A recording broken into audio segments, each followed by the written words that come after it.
Hello, everyone.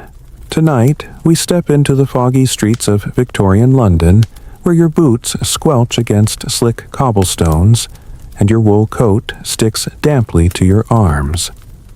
Gas lamps flicker in the drizzle, casting long shadows through puddles, while the scent of coal smoke, wet horse, and rain-soaked humanity lingers in the air.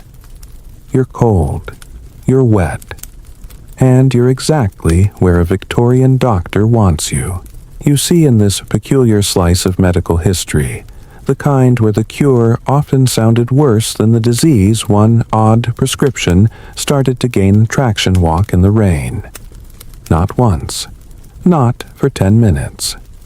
We're talking daily, often for hours, and sometimes while visibly ill. And yes, you probably wouldn't survive this in 2025, but in 1855 it was therapy. So, before you get comfortable, take a moment to like the video and subscribe, but only if you genuinely enjoy what I do here. And while you're at it, post your location and what time it is where you're listening from. I love seeing how far our sleepy little walks reach.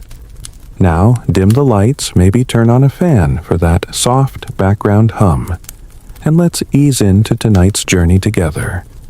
You trudge forward, water sloshing into your leather shoes. It's the late 19th century. There's a vague sense that rain isn't just unpleasant weather, it's almost moral. Filth clings to the streets, but rain washes it away. It's cleansing, redemptive. And some believe it heals not just the body, but the soul. If you look closely, you'll see more than a few somber figures moving steadily through the mist patients, each one fulfilling a doctor's orders: ache the air. Get wet. Don't stop. You slip past a newspaper boy shouting headlines about rising cholera deaths. But few yet understand cholera's cause. It's still the age of miasma theory, the belief that disease spreads through bad air or invisible poisonous vapors. If the air is sick, then surely it needs refreshing. And what's more refreshing than a crisp rainfall? Doctors start prescribing wet walks almost like herbal teas. You've got melancholy. That's a rainy walk before breakfast. Lingering cough. Try a brisk march during a soft drizzle. Hysteria. Hope it's pouring because you're going out in it. There's a striking lack of umbrellas. Yes, really. Carrying one is borderline taboo in some circles, especially for men. Using it is seen as weak, maybe even unpatriotic. Rain is good for you. Why shield yourself from it? And while modern medicine winces at the idea of soaking sick people, Victorians were nothing if not stubbornly confident. Doctors like Sir James Clark and Dr. Thomas Beddoes pushed the virtues of outdoor air even in foul weather. Clark famously argued that wet, chilly air, especially sea air, could tone the lungs and reinvigorate the nervous system. The cold, they thought, kindled internal fires. Of course, this was also the era of laudanum arsenic tonics and using mustard plasters for chest infections. So, rain therapy. Not the strangest treatment in the bag. You pass a row of terraced houses. From behind lace-curtained windows, you hear coughing tight, phlegmy, relentless. Tuberculosis is the great killer of the time. It's called consumption, as though the disease devours you. And, for that too, doctors sometimes recommend a long walk. Not a rest. Not a warm room. A walk, preferably in a fresh downpour. Historians still argue whether this was true belief or sheer desperation. By now, the cuffs of your trousers are soaked. Your fingers go a little numb. But something about the rhythm of it, the soft hiss of rain, the creak of your boots feels hypnotic. You start to get it. Maybe not the healing part, but the ritual. Victorians loved structure, timetables, order. and a daily rain walk ticked all those boxes while requiring minimal equipment, just a stiff upper lip and dry socks waiting back home. Of course, the reality of these walks wasn't always so poetic. If you lived in the tenement slums of Whitechapel, the only rain therapy you got was the kind that leaked through your roof and soaked your straw mattress. Prescribed rain walks were more common among the middle and upper classes, people with leisure status and the funds for long coats. It's like wellness culture today. It may look rustic and back to nature, but it's built on a certain privilege. You shuffle past a lamplighter dousing his torch, casting the street into murkier gloom. Somewhere, a dog howls, and in the haze a woman in ankle boots pulls a shawl tighter over her bonnet. She's walking slowly, eyes half closed like she's meditating. Or maybe she's just trying not to fall over. Because yes, sidewalks are uneven, and the rain's doing nothing for traction. One lesser-known detail. Some Victorians believed the rhythm of walking in rain could reset a disturbed mind. Like the pitter-patter noise retuned your thoughts. Especially if you were prone to melancholia, a blanket diagnosis that covered everything from depression to introversion to being too dreamy. The logic rain is regular, predictable, and if your brain wasn't, maybe it would sync up with the weather.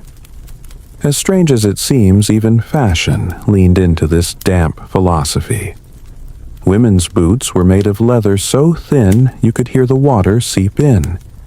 Advertisements touted waterproof cloaks as medically necessary. And every well-off home had drying rooms, the 19th century version of a wellness center sauna, except it mostly smelled like mildew.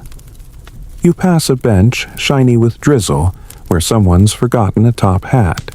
Rain pools in its hollow crown. That's another quirk of this period. Rain didn't just test the body, it tested your resolve. These were stiff-collared times. Getting wet without complaint became a social flex, a silent badge of honor. Especially for men who were expected to bear the cold with a stoicism that probably just masked frostbite. Now your nose is running. Your fingertips sting a little, and as you watch the droplets slide down an iron railing, you begin to wonder, did anyone actually get better from all this? Or was it just a socially sanctioned excuse to leave the house and be sad in motion? The answer isn't clear. Rain walks weren't tracked with the precision of modern medicine. Some claimed improvement. Some probably got pneumonia. Some just wanted fresh air and a quiet hour away from their screaming children. But for a society deeply suspicious of indoor air and too early for antibiotics, this soggy ritual offered hope. Or at least something to do. You turn a corner. A carriage rattles past, splashing water against your ankles. A few gas lamps ahead, a pair of wet patients shuffle side by side, heads down, coats heavy. They don't speak. They don't need to. They're rainwalkers now. So are you. You sidestep a particularly grimy puddle, but it still splashes up onto your trousers. The rain has thickened now, coming down in determined sheets, and as you tilt your face upward, the droplets slap against your cheeks like tiny needles. Around you, the mist hangs low, as though the air itself is sick-haunted by the ghostly ideas of Victorian medicine. It's in this very atmosphere that the theory of miasma was born and thrived. You might feel smug with your 21st century understanding of germs and viruses, but don't get too cocky. Victorian doctors were doing their best with what they had, and what they had was a deep-seated fear of air. Not just any air, mind you, but foul-smelling, dirty, stagnant air, the kind you'd find hovering over a sewage-choked alley or steaming out of an overcrowded textile mill. Miasma was seen as an invisible poison, a corrupt vapor rising from rot and ruin infecting your lungs, your blood, and ultimately your mind. So, yes, those walks in the rain weren't just about a pleasant stroll, they were an escape. You're not merely soaking your boots, you're fleeing invisible death clouds. And as absurd as that sounds, you can almost sympathize. The Victorian city stinks. Human waste, industrial runoff, decaying food, nothing gets cleaned properly, and everything seems to reek. It's not like anyone has hand sanitizer in their waistcoat. So, the idea that disease floated on air. Reasonable, really. You'd believe it too. Especially if every time you passed a butcher's alley, you caught a mysterious fever. As you squish along the path, you notice something else. Public health reforms are slowly taking root. Not fast, not enough, but they're coming. The Great Stink of 1858 forced Parliament to admit that maybe open sewers by the Thames weren't ideal. New sewage systems are being planned. More doctors start preaching cleanliness. But still most blame illness on atmosphere, not microbes. Rain therefore becomes a natural purifier, washing the sick air away. Now, here's the twist, rain itself is seen as double-edged. Too much of it breeds mold and chills, but just enough it freshens the world. Think of it as the Victorian version of a detox cleanse. Except instead of sipping green juice, you're expected to stand in a drizzle until your eyebrows are wet and your patience is gone. One popular theory even suggested that certain types of rain, especially light, steady drizzles, could gently stimulate the capillaries of the skin. Never mind that your fingers are pruny and you've lost feeling in 2 toes. It's circulating, supposedly. Just like how people now buy cold plunge tubs and post about it on Instagram. Same energy, different socks. You notice a brick building looming ahead, a small public infirmary, probably one of the ones founded after the 1834 Poor Law.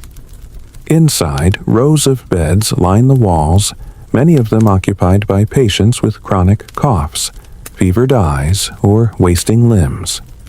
Some are being encouraged outside, into the yard, into the rain.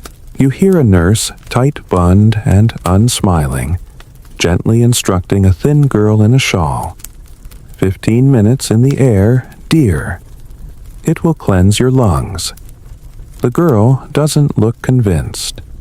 Historians still argue whether these outdoor stints did any measurable good. Was it placebo? Was it cruel optimism? Or did some patients genuinely benefit from the change in environment and the physical movement, no matter how wet modern scholars have combed through records trying to decode the intent behind this soggy regimen? And, while some claim it was part of a broader belief in nature as healer, others point to the sheer lack of better options. When your entire pharmacy is opium, mercury, and prayer, why not try walking in the rain? You shiver as the wind picks up, blowing a sharp curtain of water into your face. You wrap your coat tighter. Not that it helps. Wool. It turns out holds water better than most kitchen sponges. But you push forward, stepping over a pile of horse manure that's slowly liquefying in the downpour. Romantic, right? But here's a strange little twist while the general public dreaded miasma. Some doctors began to treat rain like a custom blended tonic. One journal from 1867 suggests in earnest that rain following lightning is especially beneficial for neural complaints owing to the electricity having stirred the heavens into balance. You don't need to be a meteorologist to blink at that logic, but it made perfect sense back then. The sky, after all, was considered an active player in health. Sunshine warmed the blood. Fog clouded the brain. Rain, especially after a storm, reset the world. So, naturally, you walk. You pass a vendor selling eels out of a cart. They writhe in a bucket oblivious to the weather. He tips his cap at you with a grin, because if he can stand out here soaking wet all day, you have no excuse. It's like a badge of grit, a testament to your constitution. There's almost a moral undertone to the act. If you can endure this with dignity, you're made of strong stuff. That's the thing about Victorian medicine. It wasn't just about curing the body. It was about fortifying the character. Health was a reflection of virtue. And rain walks. They were almost like pilgrimages, humbling, redemptive, preferably damp. You wonder briefly if people faked illnesses just to be given rain walks instead of staying cooped up in a sulfur-scented ward. If you were dealing with heartbreak or worry, or too many screaming siblings, a solitary hour in the drizzle might feel like escape. Therapeutic in the way a long drive is today, not because of the physical benefits, but because of the quiet, the space, the rhythm. Your hat droops now too soggy to hold shape. Your gloves are worse than useless. But you keep going because the air is cleaner out here, or so they said. Even if you're coughing more than you'd like. There's another idea you've heard whispered too fringe for mainstream doctors, but popular in certain corners, that rain doesn't just purify, it listens. That the pitter-patter is a kind of cosmic Morse code, syncing up with your breath, your pulse, your thoughts. Sounds silly, maybe. But after 30 minutes in the drizzle, with your senses dulled and your thoughts drifting like chimney smoke, you can almost believe it. Almost. Your boots leave damp imprints behind you now, temporary tattoos on the muddy walkways. The city's still alive around you, clanging carts. The distant hiss of steam shouts from pub doors flung open in the fog. But your world has shrunk to water and motion. There's something oddly soothing in that. Like the rules have shifted, and all that matters is one foot in front of the other. You're not cured, maybe, but you're different. Calmer, wetter, and as you round a final corner, passing yet another earnest medical student, sketching a diagram of atmospheric flows in a notebook already smeared with rain, you realize this is only the beginning. There are more theories waiting, more prescriptions, more miles in soaked boots. Because Victorian doctors, they weren't done with you yet. You move now with the tired, steady gait of someone resigned to dampness. Your clothes cling like seaweed, every movement followed by the soft squelch of wet fabric and waterlogged boots. The drizzle has turned to a fine mist, the kind that hovers just above the skin, as if the atmosphere itself can't quite let go of you. And through that veil, you begin to notice something else. Rain walks weren't just about escaping disease or chasing health. They were part of a deeper, often stranger obsession, the moral geography of the body. In the Victorian worldview, your physical habits, how you walked, ate, breathed, reflected your spiritual state. That wasn't metaphor. That was medicine. If you were sluggish, pale, or short of breath, it wasn't just your lungs, it was your character under scrutiny. So, when a doctor sent you out into the rain, it wasn't just to cure you, it was to discipline you.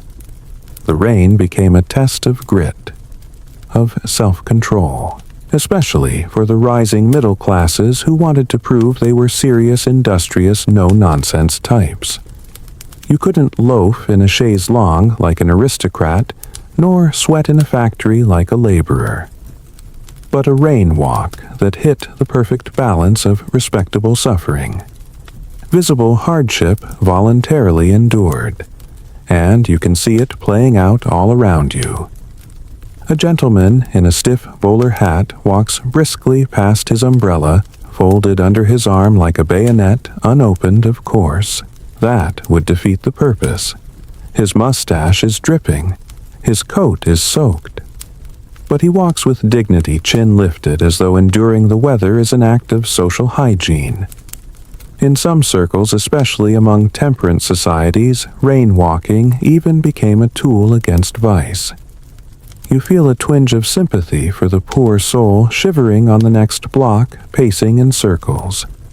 He's likely been advised to walk the craving off alcoholism, treated with moisture and motion. If the body craved escape, better to drown it in drizzle than in gin. And then there's you. No vices, you tell yourself. Just a healthy, era-appropriate dose of melancholy. Rain, according to many doctors, could calm what they called nervous derangement. Think early diagnoses of anxiety, depression, or just being too inward for Victorian taste. One common recommendation, a daily constitutional, the original mental health walk. Add rain to it, and you've got a tonic for the soul, or at least a soggy form of introspection. You pass a wrought iron park gate slightly ajar and push through into a garden glistening with droplets. The trees are bare, the benches are slick, but even here a few determined souls tramp the footpaths. A young man with sunken eyes and a cane. A governess, perhaps holding a child's hand as they march solemnly forward. No laughter, just the wet shuffle of discipline. Now, here's where things get strange. Some doctors believed that rain walking could prevent libidinal overheating. Yes, really. Victorian medicine was deeply suspicious of sexual urges, especially in young men. Too much sitting indoors. That was risky. It could lead to, well, nocturnal thoughts. So the prescription was brisk movement, cold air, and damp distractions. Think of it as nature's cold shower. Walk long enough in a downpour, and you're too frozen to feel anything remotely romantic. Historians still argue whether this fear of desire disguised under exercise therapy was more about health or moral panic. But for many young men at boarding schools or universities, rain walks were built into their daily schedules. Less temptation, more chafing. Even architecture played along. Some schoolyards and medical asylums built covered walking paths, so patients could pace during rainfall without leaving the grounds. These were often called perambulators, not the baby carriages, but literal rain cloisters. They looked like slim cloisters or arcade walkways built just for walking back and forth in rhythm with the falling rain. You start to fall into that rhythm yourself. Footsteps, rain taps, the occasional rattle of a carriage wheel beyond the hedge. You don't even feel that cold anymore. Just damp, yes. But there's a trance-like quality to this steady movement through the wet, like you're melting into the city. It's not all drudgery either. There's a surprising elegance to the Victorian aesthetic of the rain. Poets and painters romanticized it constantly. You remember reading one moody passage in a dog-eared medical journal that read more like a sonnet than a study. The patient moving through the blessed hush of falling rain is made penitent, softened, reformed. Not exactly peer-reviewed, but heartfelt. Rain was transformative, the kind of thing that could rinse you down to your essence. If you were burdened by overthinking doctors' recommended physical purging, sweating, walking, getting rained on. Because a clean body led to a clean conscience. Supposedly. You pause under an archway, briefly out of the rain. Your clothes are heavy now, like you're wearing your sins. A man nearby hawks damp newspapers, coughing wetly between calls. No mask, no handkerchief, just raw, ragged lungs. He's the kind of patient who probably got a walking prescription when what he really needed was a few days in bed and access to penicillin. But penicillin won't be discovered for decades. so rain it is. One lesser-known tidbit. Some doctors believed that breathing through wet fabric like a handkerchief or scarf in the rain filtered out the worst of the miasmas. It wasn't about germs, they didn't know about those yet, but about texture. Moist cotton supposedly acted as a net for vapors of rot. You resist the urge to pull your collar up and try it. You're already wet enough. Nearby, a carriage rumbles past, carrying a patient to a seaside sanatorium, another favorite Victorian remedy. Ocean air was thought to be the ultimate cleanser, and if it came with heavy Atlantic rainfall, even better. Entire industries grew up around water cures, spa towns, mineral springs, cold showers, damp promenades. Rain in all its forms was not just tolerated, it was cultivated. So don't be surprised when you see people collecting it. That's right. Victorians harvested rainwater for everything from facial tonics to lung rinses. One physician insisted that rain caught between the 3rd and 5th minute of a downpour had the best balance of atmospheric ions. Sounds precise, but probably just meant he had a leaky bucket. You step back into the street. The clouds have darkened again, as if the sky's mood is tied to your own. You wonder, as many did back then, whether weather and emotion were secretly entangled. Barometric pressure as a kind of mood swing. Many patients reported that a rainy walk calmed their anger, sobered their grief, or even dulled the sharp edge of jealousy. There's no clinical term for that in the Victorian glossary, but there is in yours, serotonin. But the Victorians. They preferred the poetry, the pathos. They didn't need rain to be scientifically justified. It just had to feel righteous. You pick up your pace now, following a group of fellow walkers, each one soaked silent and oddly serene. No one talks. They just walk. Because in the rain, you're not expected to explain. You just endure. You follow the cobbled lane as it slopes gently downward, the puddles growing wider and deeper with each step. Your feet splash through them with resigned rhythm. Somewhere nearby, a church bell tolls, muted by the curtain of mist, as though even time is softened in the rain. The buildings lean in around you now, closer soot-streaked bricks, glistening windows, fogged with breath and candle smoke. You've wandered into a quieter neighborhood, the kind of place where early mental health treatments were pioneered, usually with good intentions and highly questionable methods. Now, here's the thing. When Victorian doctors weren't blaming foul air or weak morals for illness, they often turned their attention to the nerves. Nerves were the catch-all diagnosis. Feeling sad, nervous, can't sleep nervous, heard a loud noise and dropped your teacup. Definitely nervous. The nervous system, still a medical mystery in the 1800s, became the scapegoat for everything doctors didn't understand. And the prescription. You guessed it. Rain. Or more precisely, movement in fresh, damp air. So you press forward because, let's face it, you're already wet and now you're curious. As you pass a modest brick building labeled Ladies' Convalescent Home, you can just imagine the scene inside. Women in shawls sipping weak tea, being encouraged gently but firmly to step outside. Rain wasn't just tolerated here, it was practically mandatory.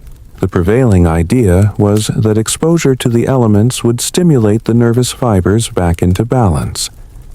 Of course, that stimulation often came with hypothermia. Victorian medicine had a particularly complicated relationship with women's health.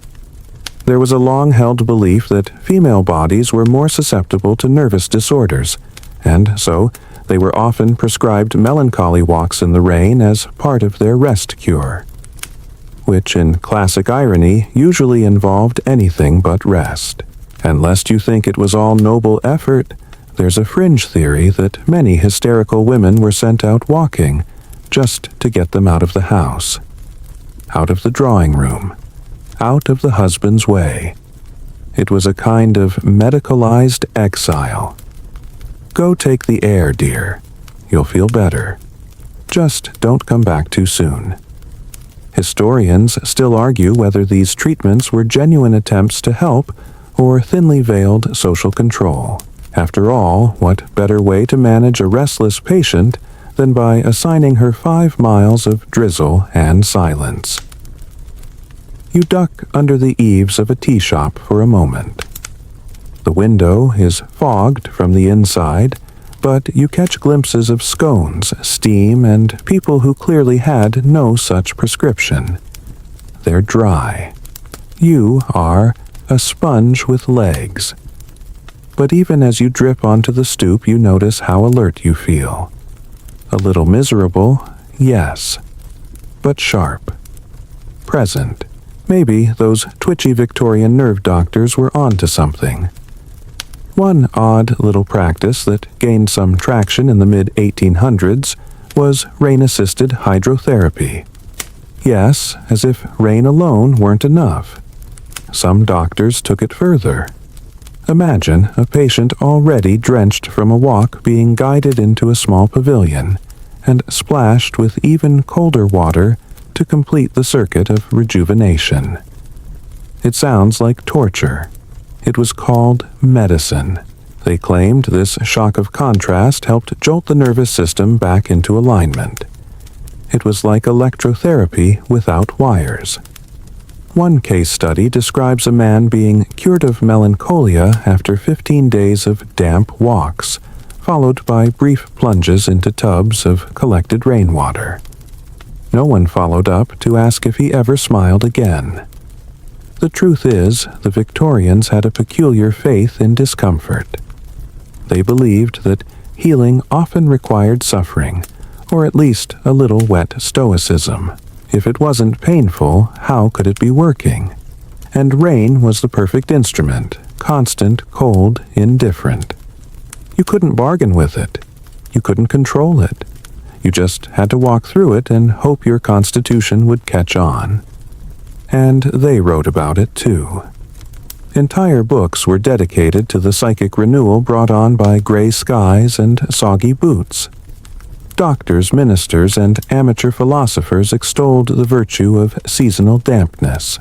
One pamphlet, you recall, was titled Moisture and Morals, which sounds like a bad romance novel, but was actually a very serious treatise on rain and moral refinement. As you trudge past a group of boys kicking a ball through the mud, you think about how children were looped into this rain-walking trend as well. If a boy was over-exuberant, he might be marched outside for a rainy walk to temper his humors. If a girl was too dreamy or prone to fits of imagination, the same. Victorian schools incorporated drizzle drills into their daily routines. Wet play, they believed, was the purest form of character building. And don't forget the rain journals, little leather-bound diaries where well-meaning patients recorded how long they walked, how wet they got, and how they felt afterward. The language is gloriously formal. Walked 2 miles in steady downpour. Lungs feel clarified. Or managed quarter hour before shoes gave way, spirit remains buoyant. It was mindfulness before mindfulness was a thing. One squishy step at a time. There's a man ahead of you now, hobbling slightly, using a carved walking stick. His coat is so soaked it could stand up on its own. And yet he moves steadily. That's the secret of rain walking. It's not about pace or distance or even recovery. It's about showing up, persisting, like the weather itself. Now brace yourself for the oddest footnote of this journey. There were rain clubs. Yes, actual societies of enthusiasts who met for organized walks in inclement weather. Some were formal, linked to health spas or gentlemen's groups. Others were more rebellious, reacting against the growing popularity of umbrellas. To them, rain was purity, resistance, a return to primal simplicity. You, my friend, would fit right in, especially in your current drowned cat aesthetic. Of course, not everyone loved these ideas. Some Victorian critics thought it was all quackery that no amount of moisture could fix a broken mind or a grieving heart.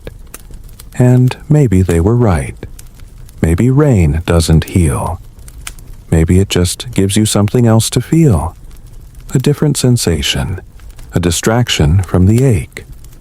You step into a small square now surrounded by ivy-draped walls. A single gas lamp flickers above, casting a golden glow through the mist. It's strangely quiet here, and you realize something: your thoughts are quieter too. The rain has washed them clean, or maybe just softened their edges. It's hard to tell where your mood ends and the weather begins, and that in the end might be what the Victorians were chasing.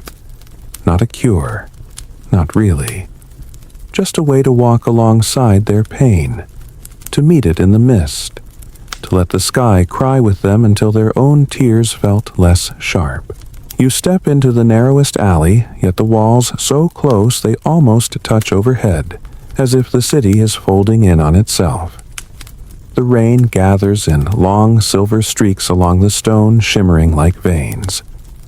Your fingers trail along the damp brick as you move forward, and for a moment you feel like a Victorian ghost yourself, half forgotten, wandering through the maze of someone else's cure. But tonight we go deeper into a different angle of rainwalking history. How doctors designed walks not just as healing, but as diagnosis in disguise. Here's the secret you weren't told when the doctor handed you that little note that read, "Brisk daily. Walks preferably in moist air." Your walk itself was a test. Victorian physicians didn't just observe patients in the clinic. They watched how you handled the world. Did you walk confidently? Did your mood lift after a bit of drizzle? Or did you return grumpier, colder, and moodier than before? That's how doctors read you. You were your own diagnostic tool. And sometimes rain was used to see what would rise to the surface under pressure. You pass a crumbling stone stairway, slick with moss. The scent of wet earth and coal smoke curls through the air. Imagine yourself in 1867, clutching a letter of introduction from a doctor in a wool waistcoat, who insisted that your depression, though he probably called it melancholic inertia, could be examined in motion. One particularly eccentric physician believed that the number of times a patient paused to dry their glasses in the rain directly corresponded to the depth of their anxiety. That's right, fogged lenses as a mental metric. You can't make this stuff up, but someone did, and it made its way into published medical journals. They called it kinetic medicine, a lovely, science-y term for let's see how you act when cold, wet, and confused. If you slogged onward through the damp without complaint, your resilience was noted. If you wept openly or refused to leave the doorstep, that went in the file too. Progress was measured in paces, not pills. Historians still argue whether these observational methods were science or just glorified people-watching. But the fact remains, physicians believed you could know someone's soul by watching how they handled a soggy afternoon. You round a corner and find a tiny stone courtyard. A rusted lamp post leans drunkenly in one corner, and puddles shimmer beneath it. You imagine two doctors standing here in long coats, quietly debating your posture. The patient seems contemplative, one says. "No, no." The other replies, his shoulders sag, a clear sign of spleen-based dysphoria. Which is a real thing, by the way. The spleen was often blamed for melancholy, along with the liver and excess black bile, all of which were rain-sensitive, apparently. Some medical schools even taught field diagnostics, where students shadowed patients on rainy day strolls and scribbled notes like amateur poets. Subject quickened pace at third drop, laughed once at passing goose, which is adorable if wildly unhelpful. You feel yourself chuckle now just a little. Because yes, there's a goose waddling across the path ahead, honking indignantly at a rain puddle as if it personally offended him. And if a student were observing you now, he might note mood appears improved. Subject mildly amused by waterfowl. But of course, these rainwalks weren't only about emotions. Doctors also studied physical exertion under soggy conditions, heart rate, breathing, skin tone. These were all scrutinized during and after the walk. In the absence of thermometers, pulse watches, or even stethoscopes. In some cases, your behavior became your chart. One physician from Edinburgh was known to prescribe a precise route based on terrain incline and rainfall. If you followed his walking path and returned flushed but upright, you passed the test. If you collapsed halfway through or wandered off into a bakery instead, your condition was deemed serious, possibly terminal, or at the very least, hungry. Even more curiously, rain walks were sometimes recommended for detecting malingering, faking illness, in other words. Soldiers, factory workers, and schoolboys who claimed they were too ill to work were sent into the drizzle. If they returned lively, the doctor assumed they were fine. If they came back worse, well, at least it weeded out the liars. Brutal, but consistent. And then we have the compulsion test. One odd but well-documented practice was to encourage patients with obsessive tendencies to walk a repetitive path in the rain, a loop, or a square. If they altered the pattern even slightly, the doctor would interpret it as psychological flexibility. If they stuck rigidly to the same path, regardless of obstacles or weather, it was taken as a warning sign. Can't break the loop. Must be mental stagnation. And yes, people were graded on their ability to wander creatively. You'd definitely fail that if you have a Type A personality. You step out of the courtyard and back into the lane where a row of old row houses rise from the mist. A small figure, maybe a nursemaid or caretaker, walks ahead of you with a patient in tow. She holds his arm gently as they navigate the puddles, and you wonder what ailment he's being read for today. Chronic gloom, resigned coughs. Or just one too many sighs at supper. And while we're talking diagnosis, let's not forget the doctors themselves. Rain walks weren't only prescribed, they were self-administered. Many physicians believed in personal immersion as a way to better understand their patients. Some would keep rain logs of their own complete with entries like walked to corner in storm, lost hat, found hat, heart strangely light. That's a real quote from a very soggy but oddly content doctor. Fringe tidbit time. A tiny cohort of early psychiatrists believed that raindrops carried subtle electrical charges that stimulated cerebral recovery.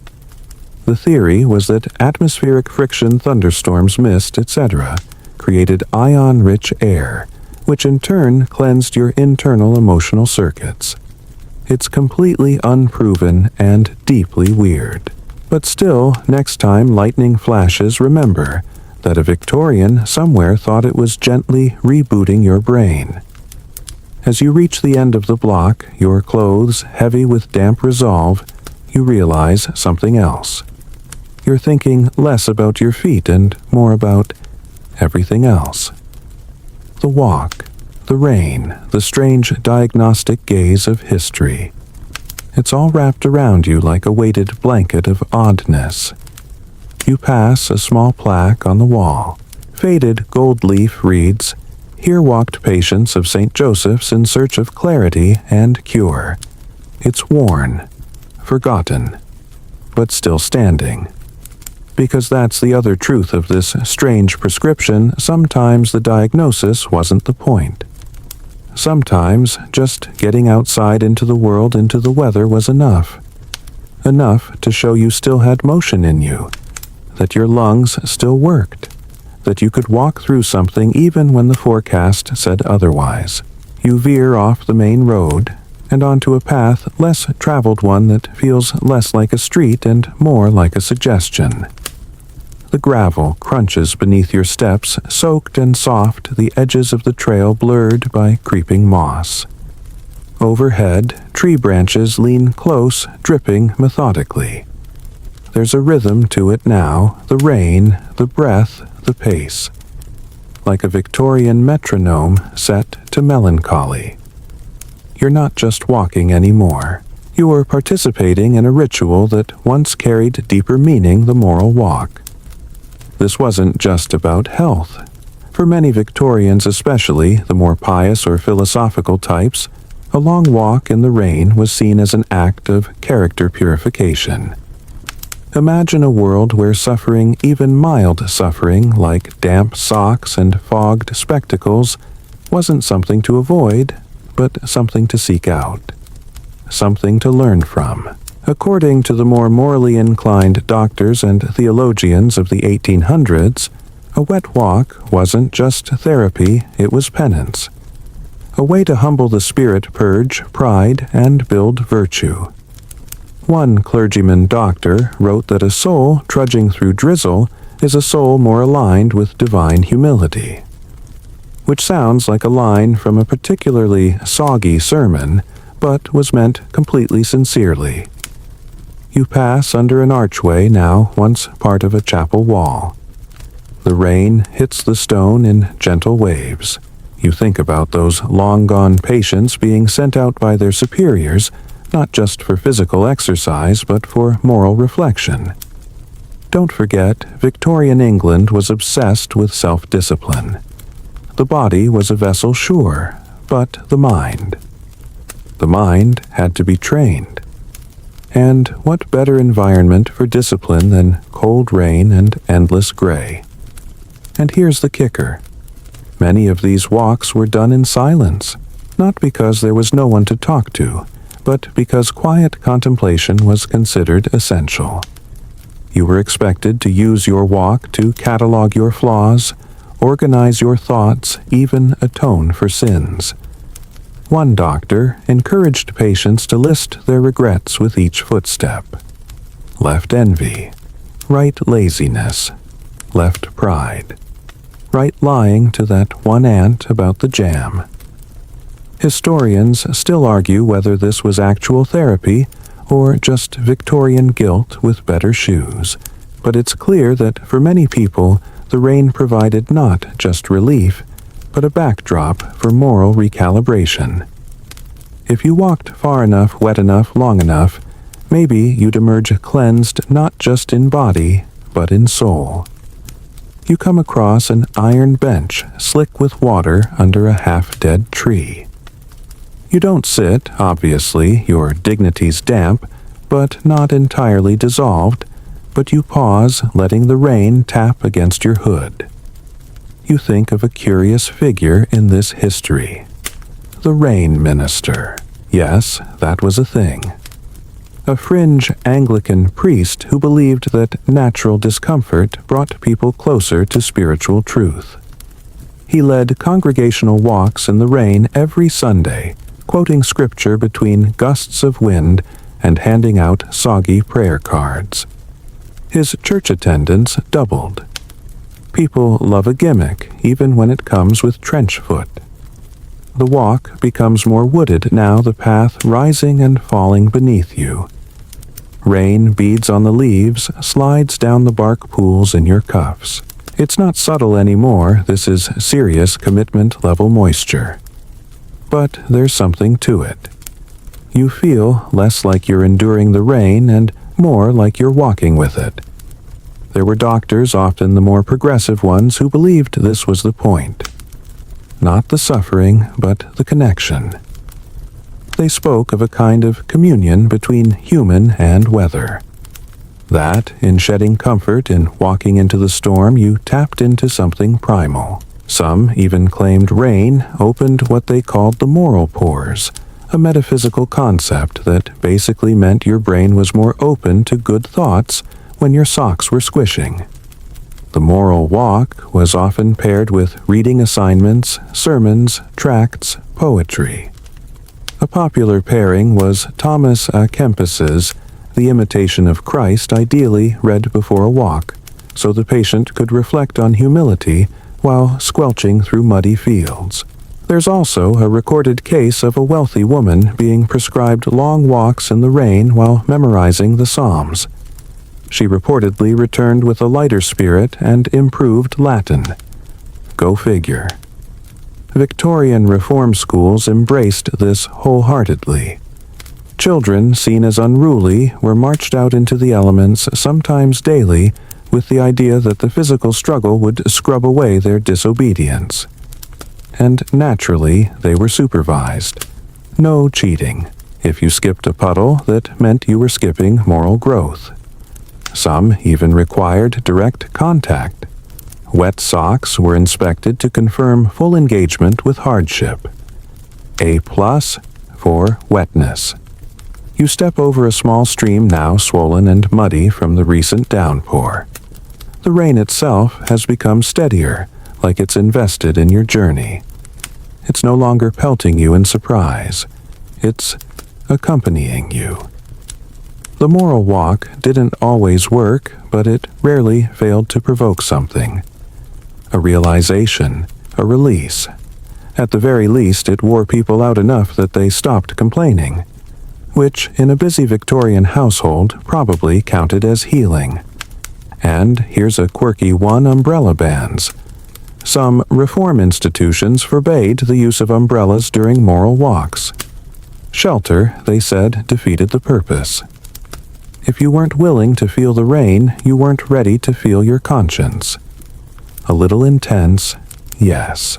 But these were the same people who thought corsets were a character-building tool. Now, imagine walking like this every day. Rain or no rain. But preferably rain. Doctors might note your spiritual progress alongside your physical strength. Patient, less argumentative, after week of drizzled self-reflection, one entry reads. Another shows repentance. Coat remains unbuttoned despite cold. Fashion, apparently, was also part of the test. Bonus virtue points if you looked slightly disheveled. You reach a clearing now where the rain has filled shallow dips in the earth, reflecting the gray sky like a broken mirror. It's quiet. Peaceful. You wonder how many people have stood here before you, soaked and shivering, trying to sort out their lives by walking through weather. Was it helpful? Maybe. Maybe not. But you start to see why it lasted, why people stuck with it. The rain asks nothing of you except that you keep moving. It judges no thoughts, no confessions. It doesn't fix you, but it lets you be in your body while your mind slowly untangles itself. And isn't that something you follow a gentle slope now, the ground saturated beneath your feet? Each step is a quiet squish, the kind that would drive someone mad if they weren't already half zenned out by the rhythm of it all. The trees thin and ahead a fog bank rolls in low and deliberate.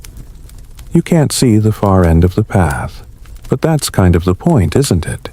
You're not walking for clarity, you're walking to survive the blur. Tonight we head into the stranger realm of sensory recalibration, a phrase Victorian doctors loved to toss around, especially when they didn't have a cure but needed a plan. You see, it wasn't just about physical exertion or moral introspection anymore. There was a growing belief that many mental afflictions could be traced to bad sensory habits. You'd grown too soft, too dry, too warm, your senses dulled by sitting rooms, lace curtains, and overboiled cabbage. The cure. You guessed it, a long, wet walk. one that battered your body's 5 senses just enough to reset the system. So, here you are engaging in what one 1870s physician called a deliberate destabilization of the nervous architecture. Dramatic, yes. But let's unpack what that meant. Doctors believed that the body, when exposed to unpredictable natural forces, rain, wind, mud, slipping slightly on cobblestones, became re-alerted to reality. And reality, they claimed, had healing properties. The fringe crowd took it further. One Scottish doctor theorized that wet clothes clinging to the skin sent helpful shocks through the body's emotive wires. He used diagrams. They looked like badly drawn subway maps, but the man was convinced. He even claimed rain could wake up dormant emotional fibers. That's a bold promise for drizzle. You pass under a railway bridge now, the bricks dripping in a steady beat. Above you, a train thunders by its roar, softened by the mist. For a moment, your senses are all lit up: the sound, the vibration, the smell of iron and moss. This was the Victorian idea of medicine. Not a pill, but a moment. A jolt. And yes, historians still argue whether this sensory model had any merit or was just proto-psychology with a romantic paint job. But some patients swore by it. They didn't need to understand the science. They just knew they felt different after. Different good, sometimes. Different weird, frequently. One woman wrote in her rain journal. Yes, people kept those. The trees looked brighter than before. The fog kissed my eyelashes. My thoughts no longer scratched at me, which could be poetry or early evidence of hypothermia. Hard to say. Let's talk about sound, because Victorian doctors were obsessed with it. Rain had a kind of sonic therapy reputation. A few particularly dreamy physicians believed that the white noise of steady rainfall soothed frayed nerves and quieted what they called the clatter of unregulated imagination. If you had too many thoughts, especially the naughty nervous or nighttime variety, a rain walk was recommended to hush your internal monologue. There was even a guidebook titled On the Therapeutic Value of Waterborne Sound, which sounds like something your favorite lo-fi YouTube channel would quote in the About section. It suggested listening for specific rain rhythms, light drumming on umbrella canvas, heavy splashes in puddles, the hiss of mist on warm stone, as if they were medicinal tones. Let the sound of rain be your mind's metronome, the author wrote. Kinda nice, honestly. And not just sound scent was a key element, too. Rain in the city meant coal smoke, horse sweat, rusted iron, and the occasional whiff of questionable puddle. Rain in the countryside meant wet grass, fresh earth, and the eerie sweetness of rotting leaves. Doctors believed each scent triggered different parts of the brain, reawakening your olfactory instincts. One physician claimed that the smell of a freshly rained-on cabbage field could cure melancholy. Not because cabbage is inherently joyful, but because it rooted the patient in the real.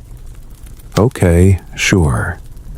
You crest a hill now, and below you is a stretch of open fields and narrow footpaths, glistening like a spilled mirror under the mist. You feel your senses tuning in again, whether you asked them to or not. Cold air on your cheeks, rain under your collar, the low moaning call of a distant cow that sounds, honestly, like it's seen some things. This was the magic formula: unpredictable sensory input. In fact, some doctors prescribed not just walks in the rain, but rain walks in specific locations. A seaside drizzle for overstimulation. A forest downpour for anxiety. A foggy urban street for melancholia. Custom cures picked from a weather menu. It's like DoorDash, but for emotional instability. and if you were really struggling. Well, some believed the walk should begin before dawn when the darkness and cold maximized sensory reset. Others argued for mid-rainstorm when the weather was at its most unforgiving. This, they said, prevented internal flinching, a poetic way of saying, suck it up and face the sky. Let's not forget the taste aspect, however accidental. Rainwater back then was less Evian and more potential cholera vehicle, but some still believed in its purity. A rare few physicians even encouraged patients to let the rain drip into their mouths mid-walk, calling it a symbolic baptism of the interior self. Gross maybe, but very on-brand. And, finally, touch the most obvious and most discussed sense. Victorian writers waxed poetic about the tactile experience of rain-cold droplets crawling down the neck, the texture of soaked wool against skin, the ache in the fingertips as gloves grew heavy with moisture. It was all part of the prescription. Some even measured success by how long patients kept walking before noticing they were fully drenched. Delayed awareness equaled better mental focus. You stop for a moment, letting the water run down your face. It's not pleasant exactly, but it's there, real. And somehow that matters. Maybe you're not recalibrated yet, but you're definitely more here than you were an hour ago. You've been paying attention. And in a world constantly pulling us in every direction, maybe attention is its own medicine. So you keep walking. Because that's what they told you to do. Because the senses dulled by life's routines are waking up. Because the rain doesn't ask anything of you except to feel it. And slowly, despite yourself, you do. You turn off the main path, slipping between two ancient stone markers, their surfaces slick with moss and age. They look like gravestones, but they're not. They're old Victorian boundary stones, marking the edge of what was once a health precinct. Sounds official, but really it was the edge of a place where doctors got creative. This was where experimental walking clubs first took hold. Yes, you heard that right. Walking clubs. But not the power-walking fanny pack variety. These were solemn, rain-loving bands of upper and middle-class citizens who believed walking, especially in miserable weather, was the key to unlocking the mind's full potential. And they had rules. So many rules. Some clubs required members to walk silently in single file. Others demanded that you wear a weighted coat to deepen the effort. One especially dramatic group in East London held midnight walks in the pouring rain, stopping every 15 minutes to read the passages from Marcus Aurelius. You'd imagine that damp scrolls weren't the ideal reading material, but they made it work. The idea behind these clubs was layered. On one level, they provided structure for those battling nervous conditions, what Victorians vaguely lumped under neurasthenia, that catch-all diagnosis for feeling off. On another level, these walks were social prescriptions. The very act of showing up, getting drenched, and not complaining, that was the therapy. And these clubs weren't always run by doctors. Often, they were led by well-meaning philosophers, retired clergy, or former patients who had experienced a healing by rain and wanted to spread the gospel damp as it was. One particularly odd but endearing character, Dr. Charles Trumbull, a physician-turned-walking evangelist who insisted that every walk begin with a solemn vow, to endure the sky with patience and greet discomfort as friend. He wore a felt top hat and refused to carry an umbrella. His walks often ended in tea shops where participants were encouraged to write about their emotions on damp napkins. Some of those napkins survive. Most feature illegible ink and a lot of all caps sorrow. Now, was any of this helpful? Well, historians still argue about the long-term effects of these clubs. Some claim they offered valuable routines and a sense of community. Others think they were glorified weather cults. But what's undeniable is that they helped people feel part of something, which, let's be honest, is more healing than most tonics. You pass a small wooden sign, now half-rotted, but still legible. The Weeping Path. That's not a metaphor. That was the actual name of this trail. Victorian walking clubs loved poetic names. There was also the Gloom Walk, the Fogward Trek, and the eternally moody path of least elation. Very on brand. The Weeping Path was famous in its day. Groups would gather here during particularly heavy downpours, sometimes hundreds at a time. It was described in a letter from 1886. A sea of dark umbrellas, though some chose exposure as a nobler gesture. One group brought a small band that played slow waltzes as they walked. Another recited Shelley until their boots filled with water. Very dramatic, very British. But it wasn't all upper-crust eccentricity. In fact, some clubs were founded specifically for the working class, offering a free alternative to expensive asylum treatments. These were more practical affairs, less poetry, more pace. One doctor in Manchester ran a daily 5 a.m. industrial rain circuit, inviting factory workers to join him on muddy morning laps before their shift. The theory, a body engaged before the whistle, endures the day more bravely. You imagine these folks were more interested in the free porridge offered at the end, but hey, motivation is motivation. You stop now beneath a massive yew tree, its roots twisted like sleeping snakes. The rain gathers in its dense canopy, dropping only when it feels like it. Here, it's not about the path, but the pause. These walking clubs often built in what they called reflection breaks. Not water breaks, mind you. Hydration was suspiciously absent in many Victorian medical texts, but scheduled moments to look inward. Participants were sometimes asked to write a phrase on a scrap of paper and bury it under a tree. Usually something they were ready to release. My anxiety one reads, the fear of never being enough another. Henry. Someone clearly had an ex to process. One fringe club went further. Members were encouraged to carry a stone representing their emotional burdens, and at the halfway point hurl it into a pond. Symbolic, sure. Effective, debatable. Dangerous occasionally. Especially when everyone hurled at once. And it's important to note women were major players in these movements. Some walking clubs were exclusively female, offering a rare chance to escape domestic confines and engage in physical, emotional, and social liberation, all while drenched to the corset. Women wrote extensively about the walks, often framing them as radical acts of self-possession.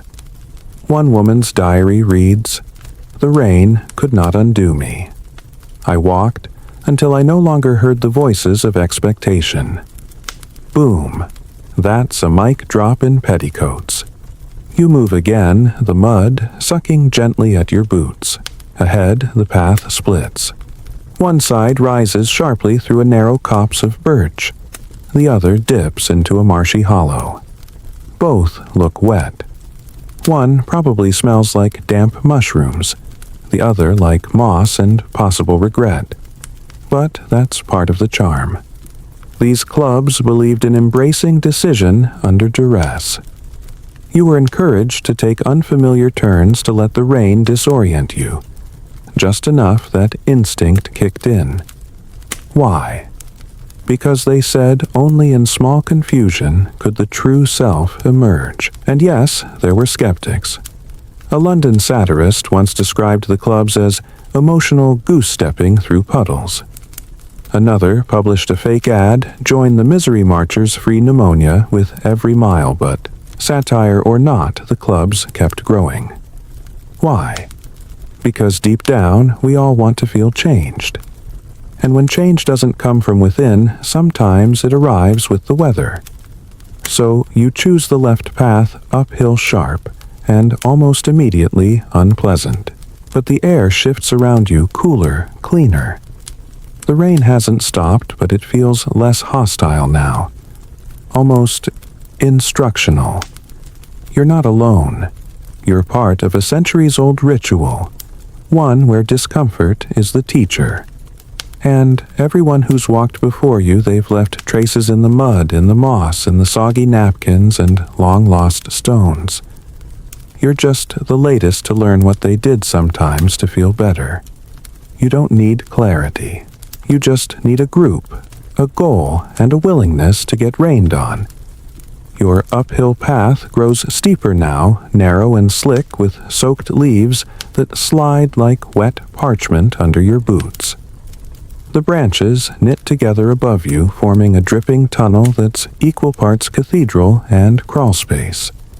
Each droplet that falls from a twig to your scalp feels deliberate, as if the rain's begun tapping messages into your bones. And maybe it has. If the Victorians were right, and let's face it, they were spectacularly wrong about a lot, but charmingly passionate, you're being rewritten in real time. Tonight, the path winds into the medical wilds of precise weather prescriptions, where the rain wasn't just a backdrop, it was the actual dosage. Doctors in the late 1800s didn't just suggest walking in bad weather. They became weather connoisseurs, practically meteorological sommeliers. They wrote prescriptions like, patient to walk 2 miles during light drizzle, ideally with intermittent gusts before breakfast. Yes, seriously. Not just any walk would do. The rain had to be the right kind. This is when you start hearing words like mizzle Scotch mist and driving rain used with alarming specificity.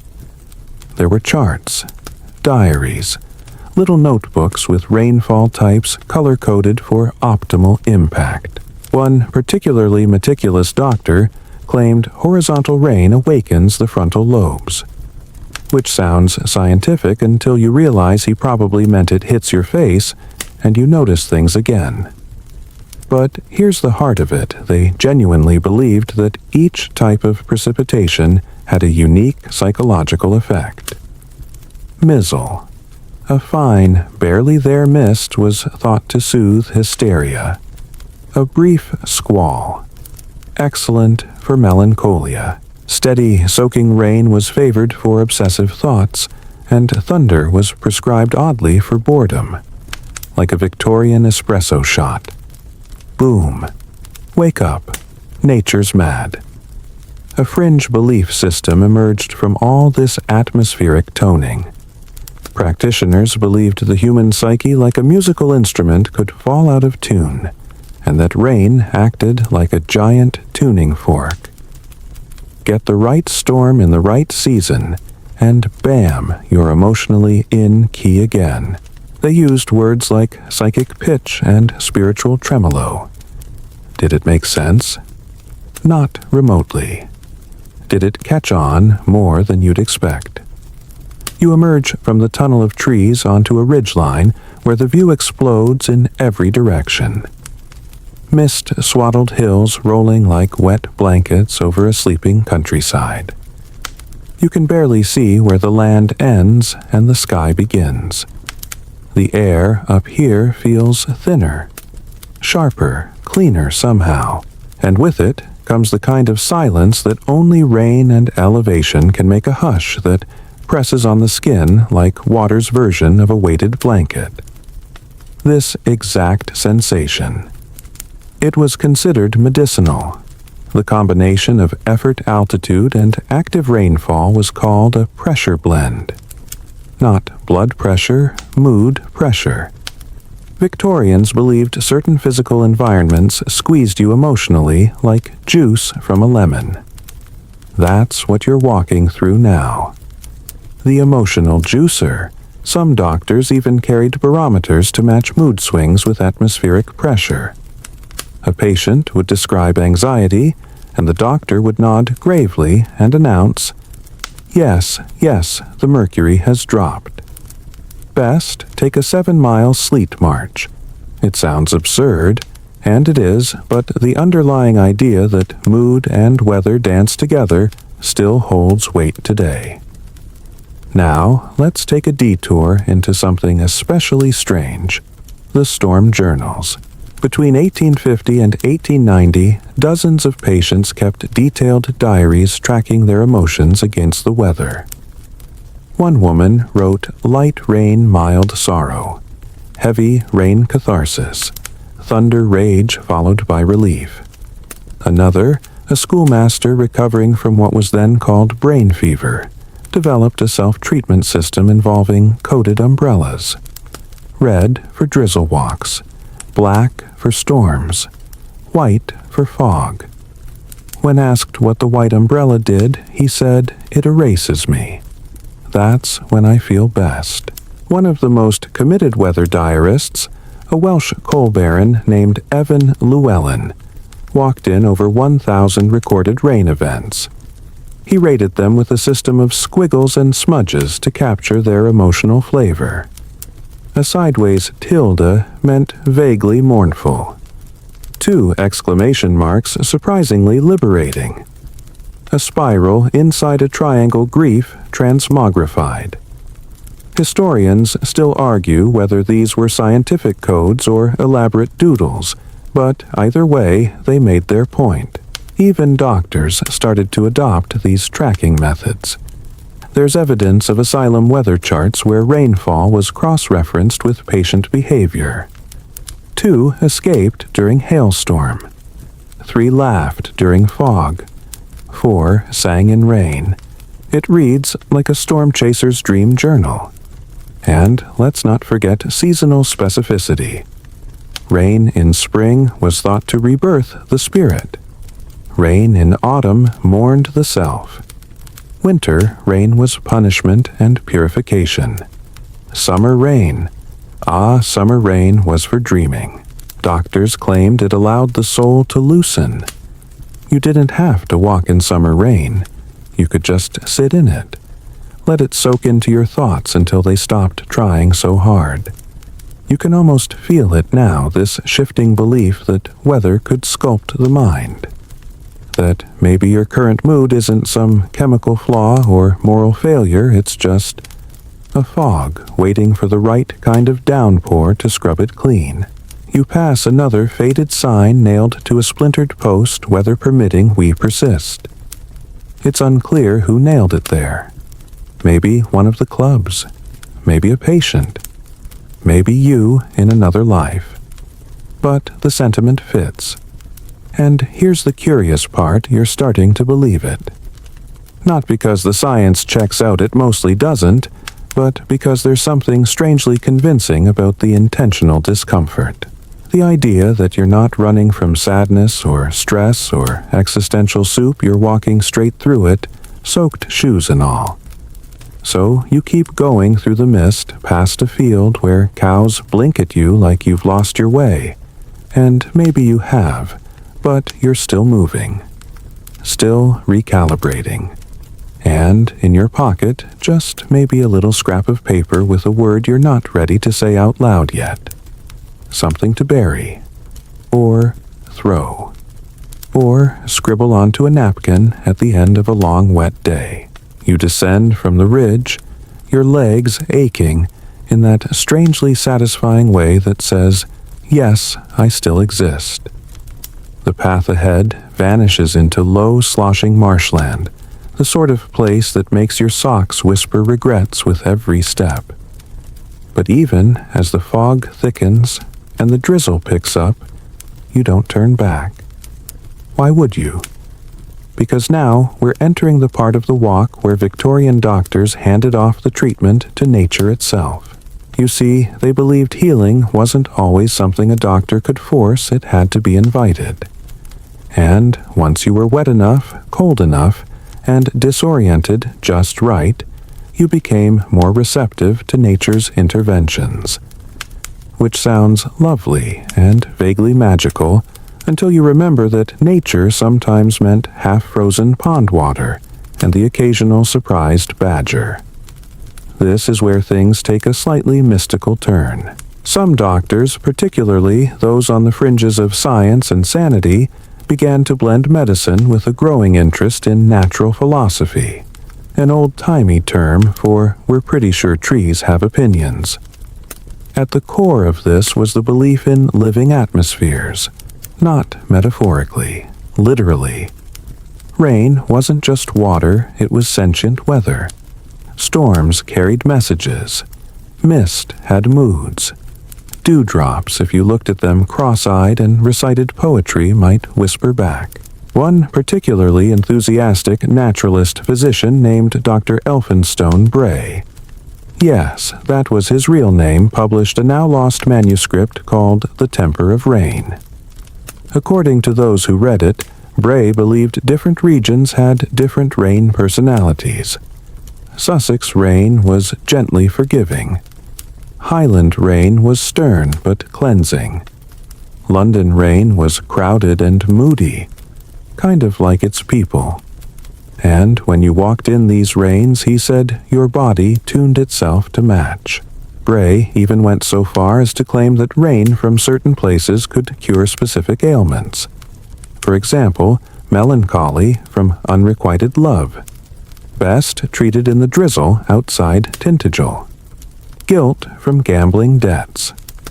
A soaking on the Yorkshire moors, obviously. Historians still argue whether Bray was sincere or just soaking wet and increasingly eccentric.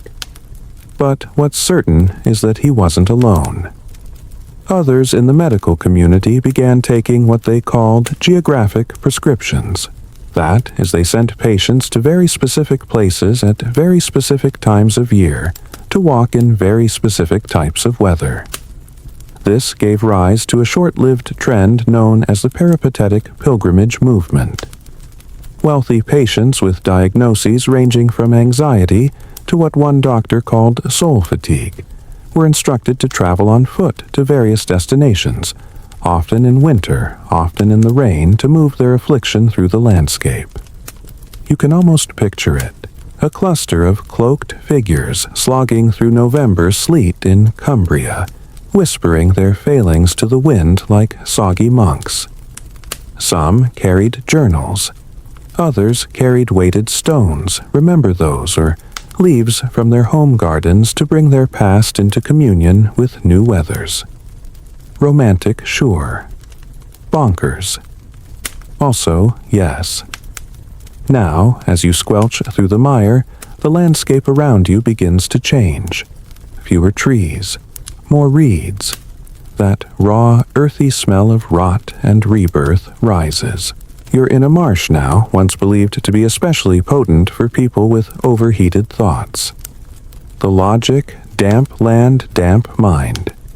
Soak one, soothe the other. And here, in this sopping, wet, in-between place, let's talk about a group of people who weren't just visitors to this world, but inhabitants of it, the rain hermits. Yes, they existed. Some were once doctors, others patients who never really left treatment. They chose to live in huts, cottages, or even hollowed trees in famously rainy places. These weren't monks, though many dressed like it. They were something closer to what we might call weather ascetics. One famous example was a man known only as Brother Linseed, who lived for 17 years on the edge of Dartmoor, bathing daily in cold rain and journaling his mood drifts like tides. He refused shoes, claimed the earth spoke more clearly through soggy toes. Another, the umbrella nun, built elaborate rain-catching systems. She said helped filter sadness from the sky. She drank it like tea. You try not to picture the flavor. Were they mentally ill? Possibly. Were they ahead of their time in understanding the link between environment and mental health? Also, possibly. Historians still argue whether these figures were mystical quacks or intuitive geniuses. What's not up for debate is that their stories inspired a generation of therapists to think outside the consulting room. That's right, by the turn of the century, some doctors began holding open-air therapy sessions in the rain. Umbrellas optional, but frowned upon. The idea was that rain broke down barriers faster than couches ever could. One practitioner, Dr. Maeve Weatherly, was known for her soggy sessions during which patients walked beside her in silence for 30 minutes, then spoke for 10. Let the sky say the first words she'd murmur. And it worked. Or it seemed to. Patients reported feeling washed open. Emotional defenses already eroded by the elements gave way to honesty. One woman wrote, "It's easier to cry when everything's already wet. As you step through a shallow puddle, a dragonfly darts past, its wings iridescent and trembling, like it's trying not to complain about the weather." There's something soothing about that, too. How even the insects are part of this sodden symphony. Nothing here is resisting the wet. Not the grass, not the air, not even you. Because whether the Victorians were right or not, there's something deeply human about needing the world to mirror your insides. If you're sad, let it rain. If you're angry, let the wind slap your face a little. If you're trying to let go, walk until the rain forgets your name. You reach a dry patch, just a sliver, and stop. You can hear the patter on leaves, the slow drip from your coat's hem. Your breath is mist now. Your thoughts quieter. And somewhere far behind you, maybe a hut still stands. Maybe a rain hermit still listens to clouds.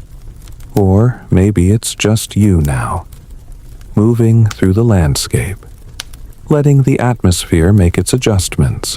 You're not entirely sure when it happens, but there's a moment halfway across a long wooden footbridge, slick with algae and sighing under your weight when the rain shifts. Not heavier, not lighter, just different. It's as if the sky has turned the page and started a new chapter, and you soaked but curious are still part of the story. This is when we wade into what might be the most beautifully strange part of the Victorian walking cure. The theory of emotional transference through precipitation. Yes, you heard that right. The idea was this: as rain fell through the atmosphere, it passed through what they called emotional strata layers of feeling that hovered invisibly over towns, moors, and cities. A melancholy village would yield sorrowful rain. A jubilant parade might infect the clouds with a kind of celebratory damp, and as the rain landed on your skin, your hat, your tongue, it transferred those feelings to you. This wasn't fringe science, it showed up in earnest medical pamphlets with diagrams, arrows, cross-sections of the emotive air. They really tried to quantify it. One famous diagram showed a stick figure labeled "Patient with Envy" standing under a cloud marked "Passed over Norwich Resentful." And that's where things got poetic in ways science would never tolerate. Rain wasn't just an element. It was a story delivery system. You can feel this theory pressing around you now in the way your mood subtly tilts with each new gust. It's not unpleasant, just eerie. A sense that someone else's sorrow is hitching a ride on a raindrop and knocking on the back of your skull. Some doctors took this quite literally. They developed something called atmospheric purging. Patients were told to walk in what was considered neutral or happy rain, typically in coastal areas with frequent maritime winds, so that their own inner gloom would be drawn upward like reverse osmosis for the soul. These walks often included chants or whispered confessions spoken directly into the rain. A now-lost guidebook titled "Speak into the Storm" advised patients to name the weight and send it skyward. While most historians dismiss this as prototherapy with a side of weather magic, it undeniably had an emotional effect. One recovered page reads, "I gave the rain my rage today. It did not give it back. Fringe, sure, but still kind of beautiful." And like many Victorian trends, this led to a cottage industry. Enter the rain attunement coaches. These weren't doctors exactly, more like emotional shamans with umbrellas. They offered services like mood forecasting based on local barometric pressure, and your birth date, and cloud sympathy therapy, which sounds like something a sensitive poet invented mid-fever dream. One particularly famous coach, Miss Delilah Fogg, held sessions in abandoned greenhouses during downpours. Clients would sit in wicker chairs while she held a long copper rod in the rain and muttered, "Let it know you." Her slogan, "If the weather can't fix it, it's not broken." Historians still argue whether Delilah was charlatan or genius, but she kept impeccable notes. Her clients included baronesses, artists, 2 bishops, and at least one very famous playwright who once remarked, "I cried in her greenhouse until I no longer remembered the script of my sorrow." You walk a little slower now, letting that phrase roll around in your head, the script of my sorrow. The idea that your sadness follows a routine repeats itself like lines in a play. And maybe, just maybe, you're walking off stage right now, into a different scene, into silence. The bridge ends, and your boots squish into softer ground again. Somewhere nearby, water is flowing, probably a stream swollen with this endless rain. You veer toward it instinctively, like the Victorians would have encouraged. They believed that moving water was especially potent for emotional unclogging, because unlike puddles or ponds, streams carried things away. Symbolically, energetically, sometimes literally if you tossed in a letter or lock of hair. This was known as a running release. Not running as in jogging, they'd be scandalized by the idea of sweating recreationally, but flowing emotion. The act of walking beside or through a stream during a rainstorm was said to encourage the psyche to mimic the water, to loosen, to release. Some doctors even built artificial brooks on asylum grounds to give patients a reliable emotional drain. You were encouraged to name your troubles aloud and then let them go as if the water would carry them off and file them under dealt with. Silly. Possibly. Therapeutic. Also, possibly. You find the stream now gurgling cheerfully despite the gray skies. It runs beside a mossy stone wall tumbling over pebbles like it has nothing better to do. And maybe it doesn't. Maybe that's the point. You kneel beside it, let your hand trail in the current. Cold, fast, surprisingly clean. You whisper something not for anyone else to hear. Just the stream. Just the sky. Just the rain. The moment passes. You stand. You keep going. Because that's what this whole thing was about. Not lightning bolts of revelation or dramatic cures. Just movement. One step, then another. Through the wet. Through the strange. Through the emotional debris field that is being human. And in a twist, the Victorians would find utterly delightful modern science is starting to catch up. There's growing research around the effects of rain sounds on the parasympathetic nervous system. Walking in weather has been linked to stress reduction, improved memory, even enhanced creativity. No emotional strata required. Just the simple, elegant truth that discomfort done gently and with purpose can be medicine. You walk on water dripping from your sleeves, your breath steady. The rain has no answers, but it doesn't ask questions either. It just falls. And that, oddly, is comforting. You press onward through the softened world, your coat heavier, now the air thicker. the rain has become a constant companion, no longer a novelty, not quite a nuisance, just present, like breath, like a thought you've stopped resisting, and that, as it turns out, was exactly what the Victorians were hoping for. Because once the rain wore you down just enough, once your physical defenses blurred into mental openness, that's when it was time for the real diagnostic work to begin. Doctors didn't always treat patients after a walk in the rain. Sometimes they observed them during or even because of it. They believed that prolonged exposure to discomfort, not trauma, mind you just good old soggy inconvenience, revealed a person's true disposition. They called this the temperament drench test. It wasn't written down, and it wasn't official. But it was whispered about in medical circles and taught informally in lecture halls by the more progressive physicians. The premise: how you react to wet feet said more about your mental health than 1,000 hours of polite conversation. Some reactions were considered ideal. If a patient, when unexpectedly caught in rain, paused, tilted their head back, and laughed, it was seen as a sign of a healthy, flexible mind. If they cursed or froze or fled indoors with visible disgust, rigid thinking. Possibly unresolved trauma. Maybe even constipation. Yes, emotional constipation was very much a term back then.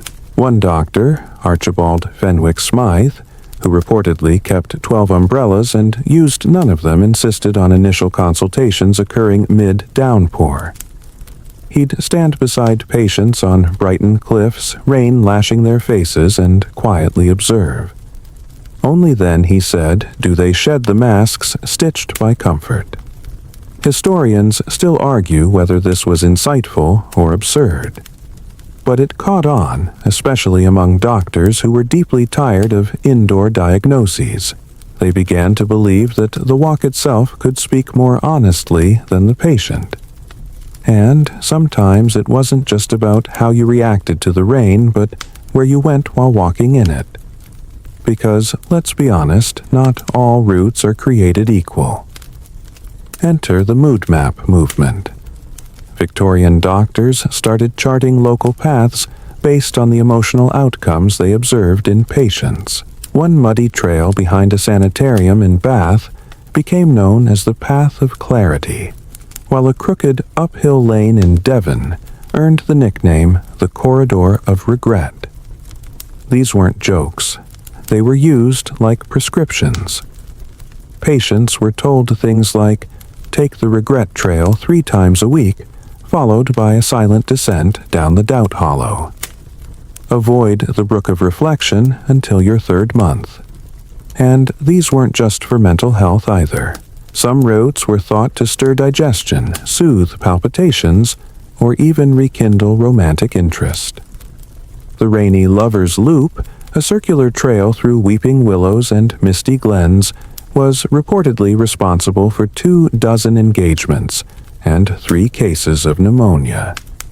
You walk now along a path that might have been mapped back then. A faint line in the grass winding through low, damp trees. Their trunks are slick, their leaves heavy, their branches hanging like they're too tired to hold themselves up. The Victorians would have loved this. To them, the environment was never neutral. Every tree stone and puddle had meaning. And when you walked among them, especially in the rain, your subconscious self became porous. Ideas entered without knocking. Memories surfaced uninvited. And that's where we meet the curious case of the umbrella hypnosis trials. This lesser-known and frankly hilarious set of experiments was run by a semi-reputable doctor named Milton Creeks in the 1890s. He believed that umbrella use during rain walks inhibited emotional access. Why? Because, as he wrote, it creates a roof where there should be sky. So he invited patients to walk without umbrellas, but with him whispering gentle phrases beside them, hoping their soggy minds would become more suggestible. The rain, he claimed, lulled them into a naturally receptive trance. His sessions began with the line, "You are small beneath the clouds, but the clouds do not judge." Creepy a little. But some patients reported powerful emotional breakthroughs. One man confessed to decades of guilt over a stolen ring. A woman claimed she remembered a dream she'd had as a child so vividly it changed the course of her life. Of course, others just reported trench foot and confusion. Historians still argue whether Creeks was a pioneer of rain-assisted therapy or just very into damp small talk.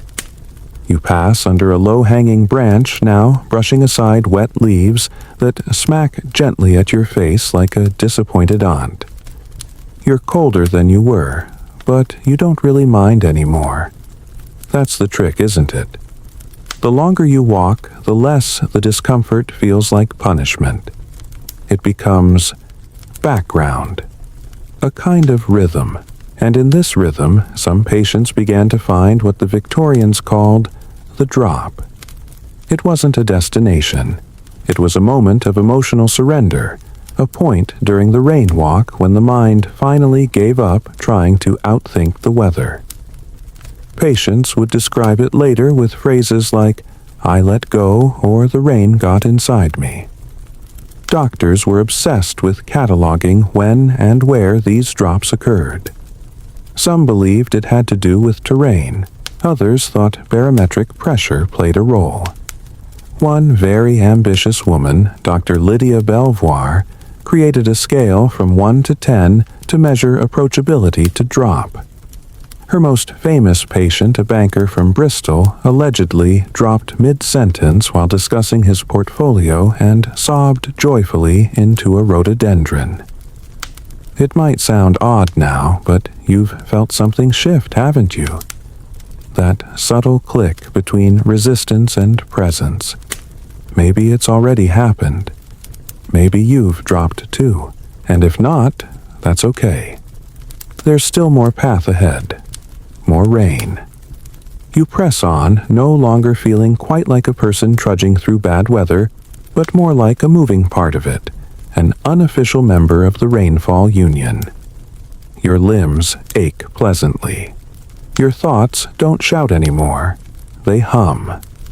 And whether or not you believe in drops or mood maps, there's something undeniably soothing about having finally stopped resisting the discomfort. Maybe the Victorians were onto something. Maybe they understood that when your outside is thoroughly saturated, it becomes a little easier to look inward without flinching. This is where the weather journaling craze enters the picture. In the mid-19th century, as therapeutic walking gained traction among the upper and middle classes, doctors began recommending a new adjunct activity, recording one's thoughts immediately after a rain-soaked walk. Not before, not even during. It had to be post-drenching, while the brain was still soft and sloshing with emotional echoes. These journals, often called damp notebooks, became wildly popular. Stationers sold special water-resistant editions with soft linen covers and silk ties. The idea was that your reflections, written in a shivery, half-blissed-out state, were more honest, less filtered. They were weather thoughts, transient, raw, and unlikely to resurface in the same way twice. You can still find them sometimes in dusty library archives or estate sale trunks. Pages warped ink, run wild, and yet there's a kind of intimacy in them that dry parchment never holds. One reads, "Today, the rain said nothing, and yet I finally heard myself." Another in spidery script. My knees ached, the hill was mean, but something broke loose inside me. A good break. Like clouds do. Historians still argue whether this journaling trend was genuinely therapeutic, or just a fashionable pastime for those who didn't want to admit they were keeping diaries. but the consistency of emotional breakthroughs recorded in these sodden pages suggests that something was happening, whether from the walk the rain or simply the permission to feel unguarded for once. One doctor, Edgar Milbank, took the idea further. He believed the act of physically writing with cold, wet fingers added therapeutic value. The awkward grip, the smudged ink, the shivering script, it all forced patients out of their practiced personas and into what he called weathered truth. He even developed a short-lived treatment called scriptive immersion, where patients sat in dripping cloaks beside open windows and scribbled whatever emerged. Of course, not everyone agreed. Traditionalists thought this was turning medicine into performance art. And, admittedly, some patients got frostbite. But the concept of vulnerability brought on by environment and captured in words stuck around. You glance down now and imagine what your own damp notebook might say. Something half poetic, half groggy. Something like feet squelching, thoughts echoing. I think I've misplaced my complaints. It's not exactly Byron, but hey, it's honest. Your path winds toward a village now small, quiet, barely breathing. Slate rooftops shimmer in the mist. This, too, was part of the Victorian prescription re-entry into civilization, but only once softened by the storm. Doctors observed that patients often behaved more gently after a rain walk. There was less snapping, less impatience. A kind of drippy humility hung about them as though the weather had scrubbed off whatever pride or irritability had clung too tightly. One Victorian clergyman wrote, "I prefer to counsel men after rain. The thunder, should it have come, has done half my work." And here's where it gets weird again, because of course it does. Some towns became intentional rain re-entry sites, places where walking patients were encouraged to end their damp journeys among others for the sake of social regrounding. This practice was especially popular in Yorkshire, where small tea shops were built at the ends of common rain trails.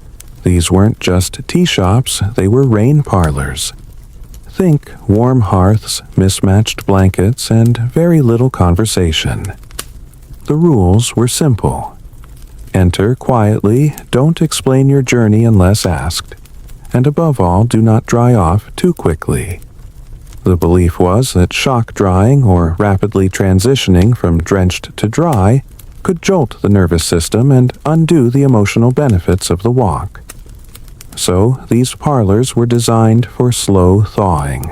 Cloaks were gently steamed boots set near but not too near the fire, and everyone was offered a spoonful of treacle or pickled plum. For grounding purposes, they claimed. Some rain parlors even had community damp notebooks where guests could add a sentence or two. One famous entry reads, "I entered cold and angry. I leave wet and strangely kind." Historians still argue whether these parlors were part of a legitimate medical approach or just another Victorian eccentricity. Either way, the sense of gentle re-entry is a thread modern therapists might find surprisingly familiar. How often do we rush from one emotional state to another, expecting ourselves to transition like light switches? Maybe there's something to be learned from the idea of pausing in the in-between. You pass a crumbling stone cottage now, moss creeping up its chimney windows, fogged from the inside. It could easily have been a rain parlor once, or maybe it was just a place where someone sat sopping and satisfied, sipping tea, while steam curled off their shoulders. A sheep eyes you suspiciously from behind a fence. You nod in solidarity. You're both a little too damp for comfort, but neither of you is running. And just like that, the rain begins to let up. Not all the way, but enough to notice the shift. The drop of water from your hood now hits your cheek with a shorter splash. The patter on leaves is gentler.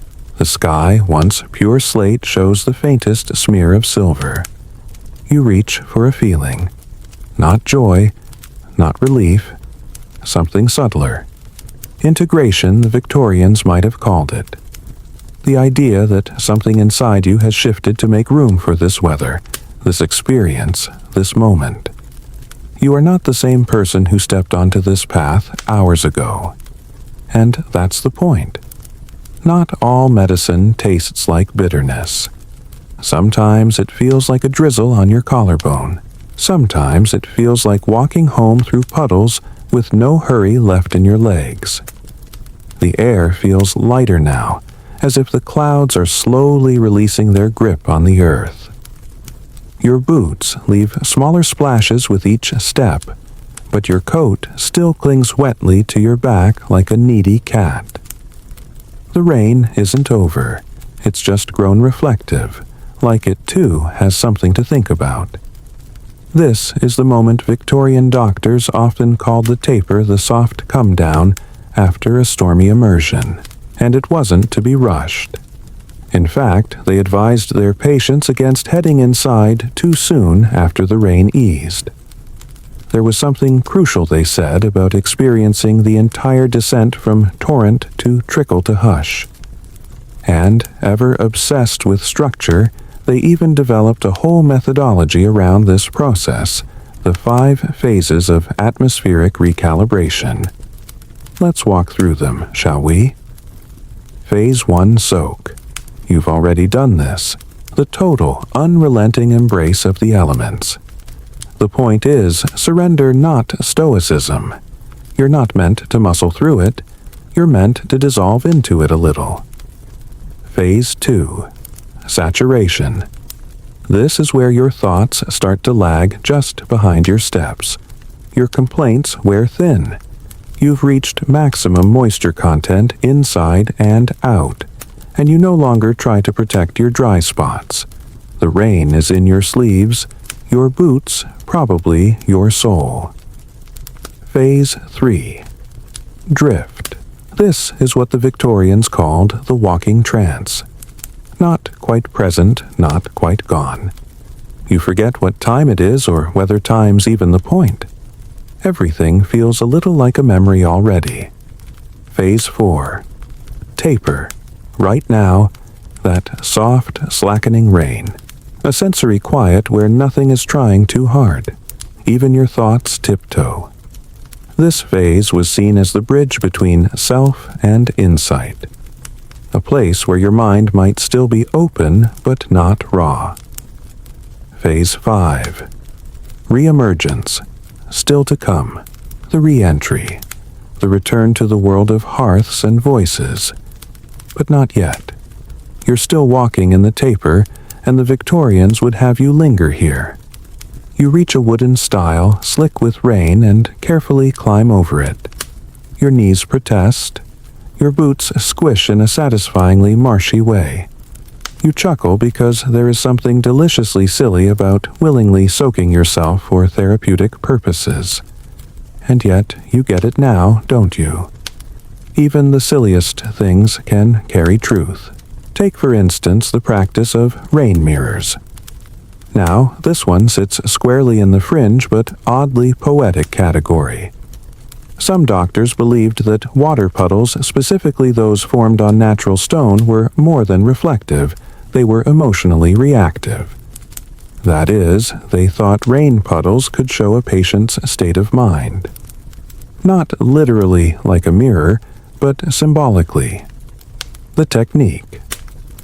After a walk, patients were encouraged to stand over a large puddle, lean forward, and observe their reflection, noting what came to mind. Were the ripples quick and chaotic? Perhaps anxiety lingered. Was the water calm, catching clouds? Maybe acceptance had been reached. One lady from Norfolk claimed that she saw the face of her mother in a puddle during one such session, and never suffered another bout of melancholia again.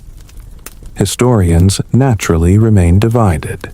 Was this therapeutic metaphor, or the 19th century equivalent of a water-based hallucination?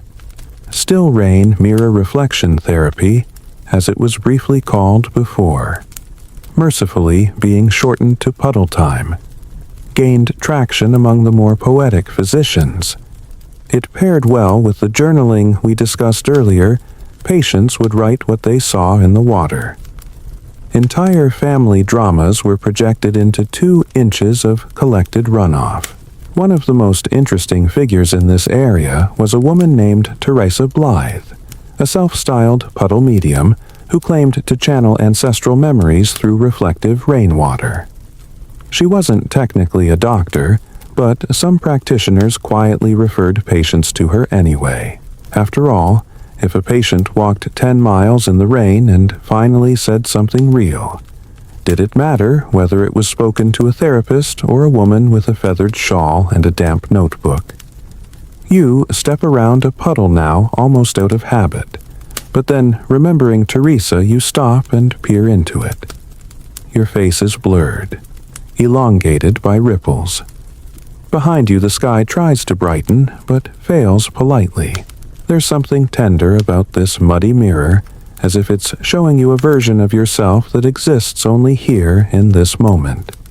Transient, softened, utterly unrepeatable. Back on the path, the trees thin a little. You spot a gate up ahead. It doesn't lead anywhere special, just a road, maybe, or a new stretch of land. But it signals something important, a threshold. And that's where another curious Victorian concept comes in, threshold pause therapy. Doctors noticed that patients who just paused at a gate style or crossing after a rain walk reported greater emotional clarity. Why? They theorized it was a kind of liminal checkpoint, a moment when the body stopped before the mind rushed back into routine. In modern terms, it might be called a reset, a breath, a beat before the rhythm changes. So you pause just as they would have wanted. You feel your pulse the way your breath mists gently in the post-rain chill. The world is still wet, but no longer weeping. And for the first time in hours, you become aware of the faintest warmth, not from the sun, but from somewhere inside. A little flicker that suggests your body has begun the long return to dry. You step through the gate. No fanfare. Just wet wood and a squeak of iron. But something in you marks the moment quietly. And now we arrive at one of the strangest prescriptions of all strange, even by Victorian standards.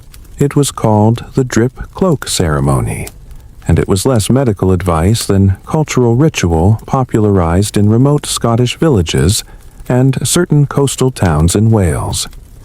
After a particularly cathartic rain walk, patients would hang their dripping coats and cloaks on a dedicated wall or peg facing east as a symbolic offering to whatever had been released during the journey. The act of shedding the wet garment, rather than just throwing it aside, was seen as leaving the emotional residue behind. In more spiritual households, the cloak would be left there until fully dry, before being worn again, sometimes days later.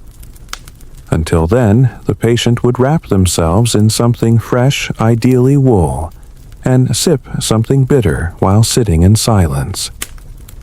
The bitterness was said to close the emotional pores opened by the walk.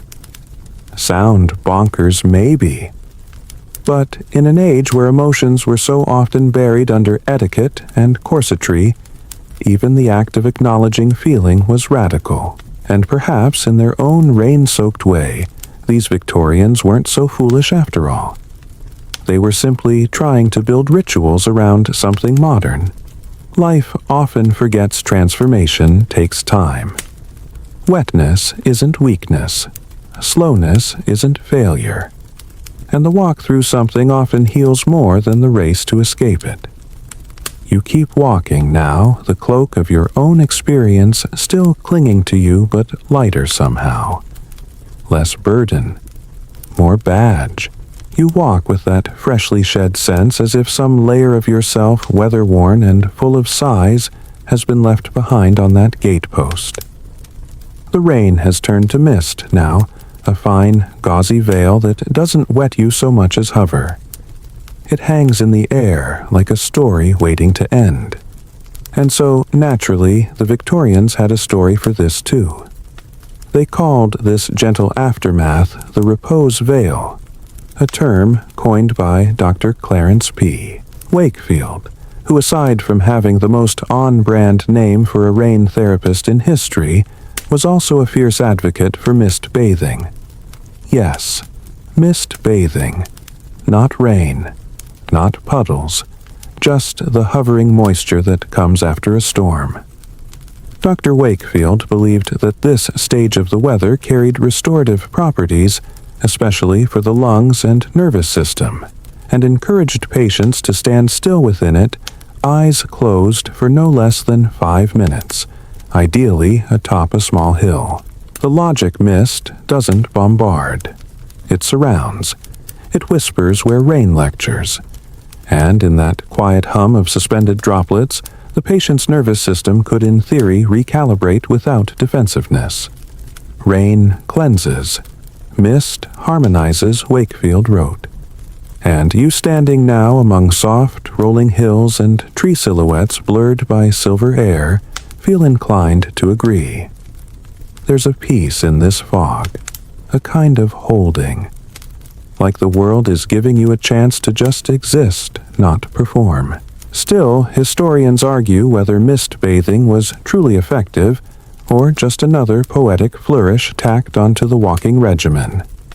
Some say Wakefield's theories were based more on personal epiphanies than measurable results, especially since his published case studies often ended with phrases like, "and the patient reported feeling fuzzily transcendent," which doesn't exactly scream empirical science.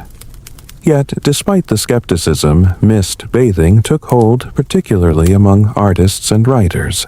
Virginia Thorne, a lesser-known poet of the time, reportedly swore by it.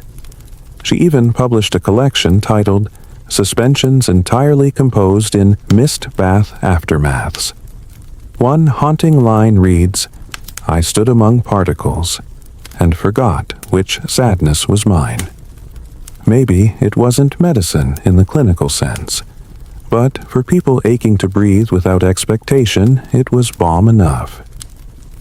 You walk now through a low grove of trees, their branches arched overhead like hands held in prayer. The droplets on the leaves sparkle faintly in the mist light, and your breath feels deeper, slower. No one's rushing you here. And then a strange sound, not threatening, just unexpected. It's the echo of a distant bell, faint, metallic, mournful. You pause, listen. There it is again. A single chime, then nothing. This, too, was something old-time rainwalkers might have encountered, because in some parts of England and Wales, rain bells were mounted along long therapeutic paths, not as warnings or signals, but as emotional markers. The idea, pioneered by a medical cooperative known as the Climatic Harmonists, was that a bell sounded randomly via wind-triggered mechanisms might nudge a walker out of their mental loop. An emotional wake-up call, if you will. Not to be feared, just noticed. One journal entry from a patient read, "The bell rang as I was thinking of my brother. I had not cried for him in 7 years. I sat and wept like the rain, then walked again." Historians still debate whether the bells were medically effective or just atmospheric drama. Some argue it was more about symbolism, a sound from the world reminding you you're part of it even mid-solitude. You smile faintly. You like the idea. Emotional Morse code from the wind. And now you reach another quirk of Victorian rainwalking culture, the midpoint brew. Doctors noticed that walkers who paused midway to drink something hot, not at the start and not at the end, tended to report better overall mood stabilization. The theory was that the warmth halfway through helped counteract the body's cooling curve, especially after the early soak phase. Thus, portable teapots known as storm flasks were created. These squat, durable kettles could be slung across the body and were designed to keep a small amount of tea or broth warm for several hours. One popular model. The gentleman's drizzle companion came with its own collapsible cup weatherproof matches and a small compartment for mint lozenges. You can imagine the scene: some damp chap in a cloak crouching under a birch tree, sipping tepid chamomile, while drizzle threads through his sideburns. You pause now under a tree of your own and imagine opening such a flask. The steam would rise slow, lazy. The scent would be comfort incarnate, a Victorian prescription for mid-walk courage. And, if you were particularly avant-garde, you might add a splash of tar water, a bizarre but briefly popular rain therapy booster. Derived from pine tar and water, this concoction was touted as a purifier of internal damp, whatever that meant. Spoiler, it tasted like sadness and burnt furniture. Most patients discreetly poured it onto the ground when no one was looking. Still, the idea that walking in the rain wasn't just about movement, but ritual and micro-comforts defined the culture of these therapeutic treks. Every part of the journey had a purpose, a role, a flavor. Even the miserable bits were honored as necessary transitions. You start moving again, slower now. The land has leveled. The wind has gone shy. And you feel not dry, but grounded, like the rain has written something across your skin. And even when you towel off, the message will linger in you in the spaces between breaths. Then you pass something odd. It's a bench. Low wide, carved with swirls along its sides and a curved backrest. On it, a metal plaque. You tilt your head and read. Rest not because you are tired. Rest because the rain has finished speaking. You laugh quietly. That's very Victorian. It's also very true. So you sit, and for the first time in what feels like ages, you don't try to solve or plan or narrate. You just exist damp and whole and welcomed by the hush. The bench, it turns out, is part of another curious legacy rain shrines. These weren't religious in the strict sense, but rather small scattered places along walking paths where rainwalkers could pause in peace. Some had benches, others had stone circles or wooden arches. Many bore carved sayings or tokens left behind bits of ribbon feathers, dried herbs. The idea was simple: rain changes things. And sometimes when it passes, you need a place to sit with the new version of yourself.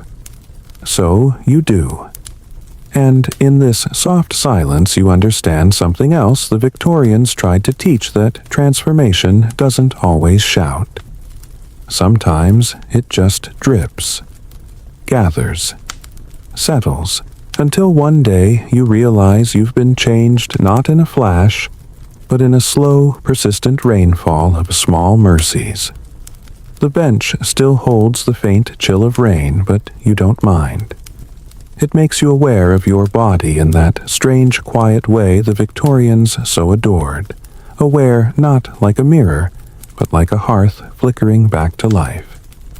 The rain has slackened into silence now. Not a drop falls, just the whisper of moisture moving through the world in other forms, dripping from leaves, threading through moss, or rising slowly as mist. And here, in this stillness, the Victorians prescribed something both unusual and profound: the listening hour. Yes hour. An entire 60-minute block where patients were instructed to do absolutely nothing but listen after their long rain walks. No talking, no writing, no returning home to recount the journey with eager over-analysis. Just sit preferably somewhere with water still moving, and listen. They believed this phase was crucial. especially for those recovering from what they called urban overstimulation, which sounds suspiciously modern. According to their theory, the nervous system could only complete its transition back into balance if given a final moment of pure reception. No effort, no dialogue, just sensory openness. Now, scholars still argue whether the listening hour was truly effective in a clinical sense or just an excuse for introverts to avoid conversation. But diary entries from the time reveal something striking. People often reported hearing things during that hour they wouldn't have otherwise noticed: a certain bird call, a stream shifting, even their own breath reshaping.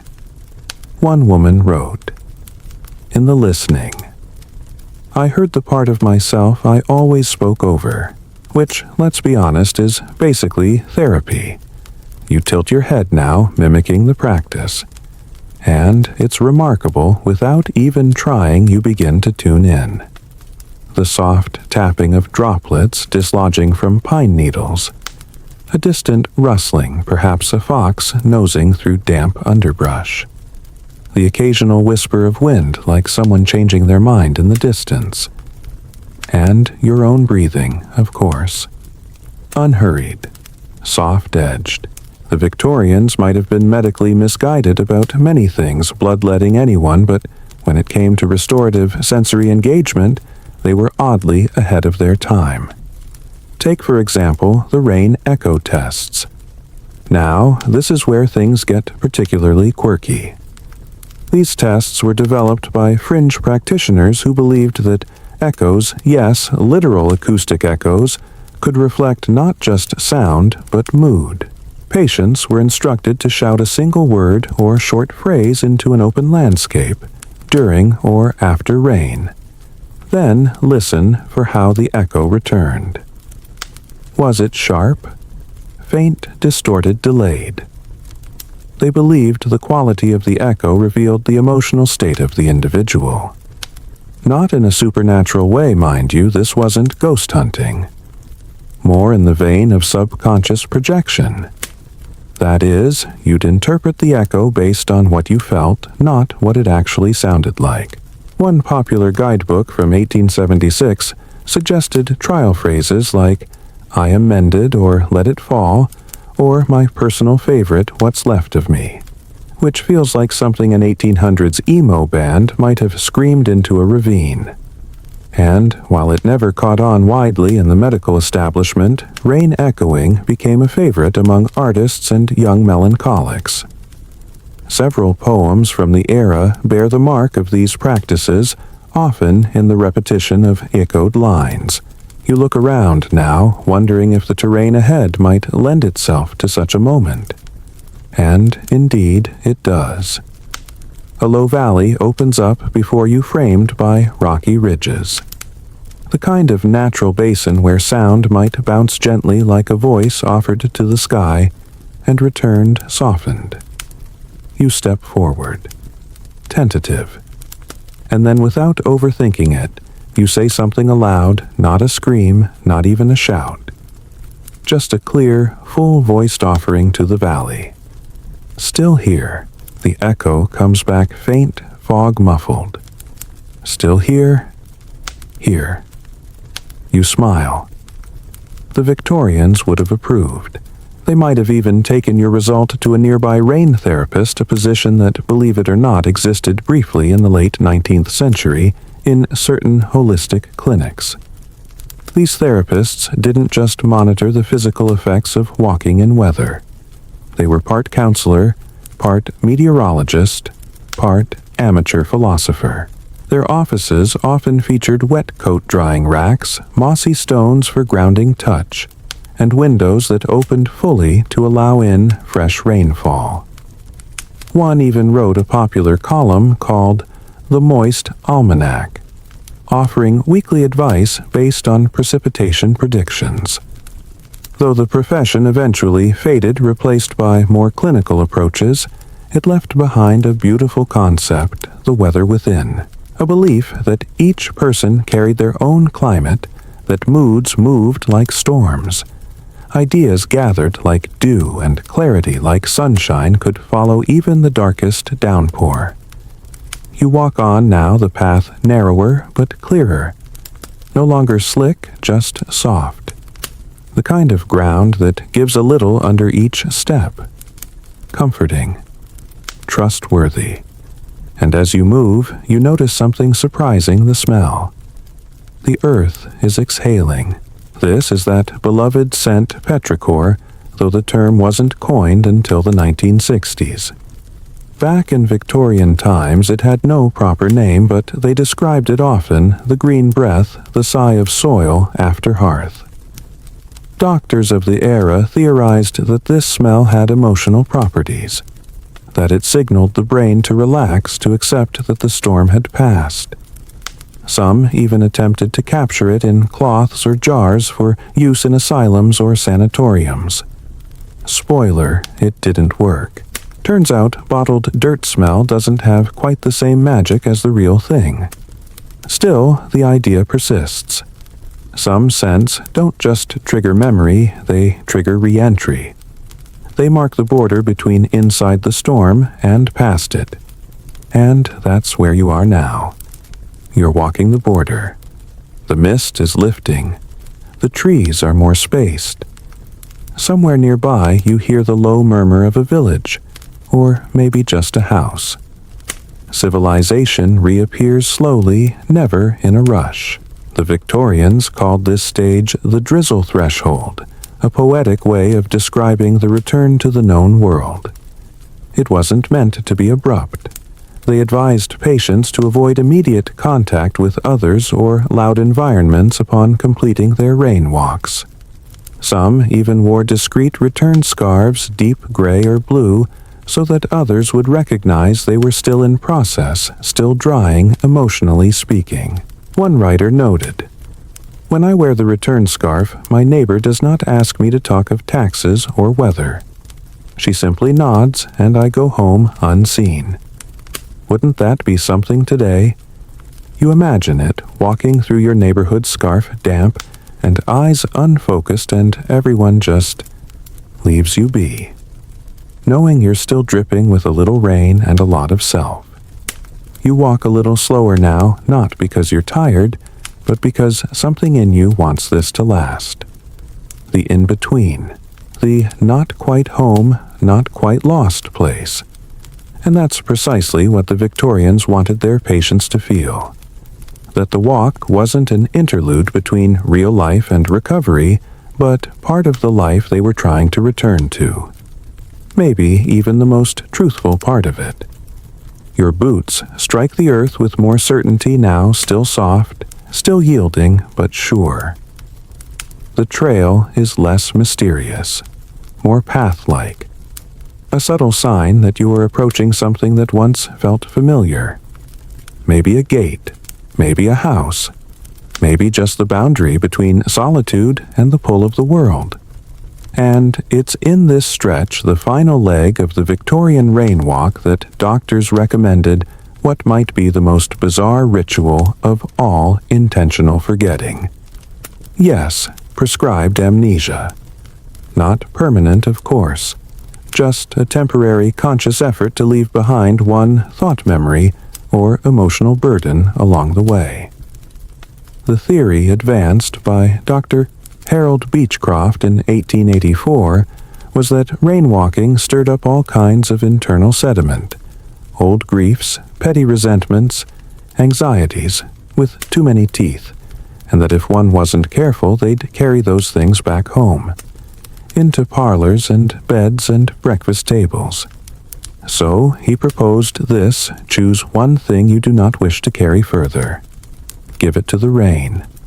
Let it drip from your fingers, or breathe it into a puddle, or whisper it to a rock.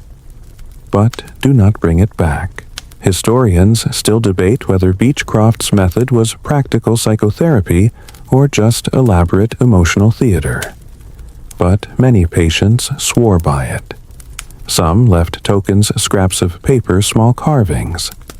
Others merely paused at a certain tree and exhaled longer than usual. You pause now too, looking for your tree. It stands to the left, crooked, slightly moss-climbing halfway up its bark. Not majestic, just old and listening. You reach out, resting your hand against the trunk. You don't have to say anything. Just allow that one thought to go. You feel it like a thread unspooling, like wet cloth finally sliding from your shoulders. And then you step forward lighter in a way you didn't realize you were heavy. Ahead, you notice movement. Not people, just signs of them. A fence. A hanging lantern. The faint lines of a cultivated garden, rain-fed and trembling with new green. This, for the Victorians, marked what they called the re-entry zone, the transition from curated solitude to shared presence. They taught their patients to navigate this moment slowly, respectfully, even ceremonially. Some clinics had their own re-entry rites, a single bell rung, or a sprig of lavender dipped in rainwater and touched to the forehead. But even private walkers developed their own methods, tying a scarf back around the neck, rebuttoning the coat, saying aloud, "I have returned." You smile. It's theatrical, yes. But maybe theatrical isn't the enemy. Maybe ritual is just structured softness. You pull your coat a little tighter, wipe your palms on your thighs, and just like that, you're back. Not fully, not loudly, but noticeably. You are changed, and the world is about to notice. Just in time, too, because here comes another Victorian twist, the post-walk rain mirror. This practice, particularly popular among upper-middle-class patients, involved looking at oneself in a mirror directly after a rain walk. Not to assess vanity, but to acknowledge transformation. It was believed that rain altered the expression, subtly softened worry lines, flushed the cheeks, cleared the eyes. One doctor wrote, "No face leaves rain unchanged, and to witness it is to confirm the soul's renewal." Some carried hand mirrors just for this moment. Others paused at mirrored shop windows or the reflective surface of puddles. You catch a glimpse of yourself now in a shallow basin of water beside the path. Not a perfect reflection, but enough to see the shape of your face. The damp lashes, the streak of mud on your jaw, the calm where tension used to live. It's not perfection, but it's real. You look present. And now, in true Victorian style, it's time for the rain journal. These journals, ubiquitous among enthusiasts, weren't meant to chronicle the facts of a walk, but the impressions. No distances, no times, just observations, metaphors, half-thoughts. One entry might read, "Felt like the puddle understood me better than my father ever did." Another heard a crow call once and felt forgiven. You don't have to write it down. But in your head, the phrases start forming anyway. The bench knew I needed it. The tree took what I gave it and didn't judge. The echo said I was still here. If you were keeping a rain journal, you'd probably want to draw something too. The Victorians often did quick sketches, sometimes no more than raindrop shapes with a single word in each. Relief, ache, stillness. The idea was to translate emotion into weather, and weather back into self. You keep walking, nearing a small bridge now, stone arched damp with moss and memory. The Victorians adored bridges, not just as metaphors, although, yes, obviously, but as genuine sites of energetic passage. They taught that standing at the center of a bridge after a rain walk was the best place to declare your new intentions. Not the kind you frame or tweet about, just quiet internal agreements. You pause on the bridge now. The stream below gurgles with leftover storm. You lean on the edge, let the last of the chill soak through your coat sleeves. Then, like hundreds before you, you whisper something to the water. Not for it to carry, but to hear yourself say it. You walk on. And then, unexpectedly, you see something small and wonderful ahead. A child's rain boots upside down on a fence post. They're tiny bright red, probably left to dry after an afternoon puddle stomp. And it reminds you that while the Victorians elevated rain walking into a fine art, children have always known its magic innately. They don't analyze. They don't journal or bridge chant. They just go out, jump, laugh, get drenched, and come back better. Perhaps that's the real secret. We're all born knowing the rain is medicine. We just forget. But you remembered tonight. And as the garden opens up before you, windows glowing in the dusk, the scent of wet stone and chimney smoke rising, you know something else. You're not finished. Not really. Because the walk might be over, but the rain has left its fingerprint. On your coat, your skin, your breath, your thoughts. The Victorians would say that means the work is still unfolding. The healing has only just begun. So you step forward toward the lit window, not rushing, letting the drizzle carry you, like it always has. The lamplight spills gently across the garden path, now golden and warm like butter melting into toast. You step closer, feeling the shift underfoot as gravel replaces soil. It crunches softly, like the final lines of a story you've already fallen into. This is the afterwalk, the moment Victorian doctors marked not with medical tools, but with tea. Yes, the rain tea ritual. Perhaps their coziest prescription of all. No electric kettles, no tea bags. Just a quiet brew, preferably with herbs gathered before the storm. Chamomile, rosemary, lavender. Anything that could whisper to the nervous system you've made it back.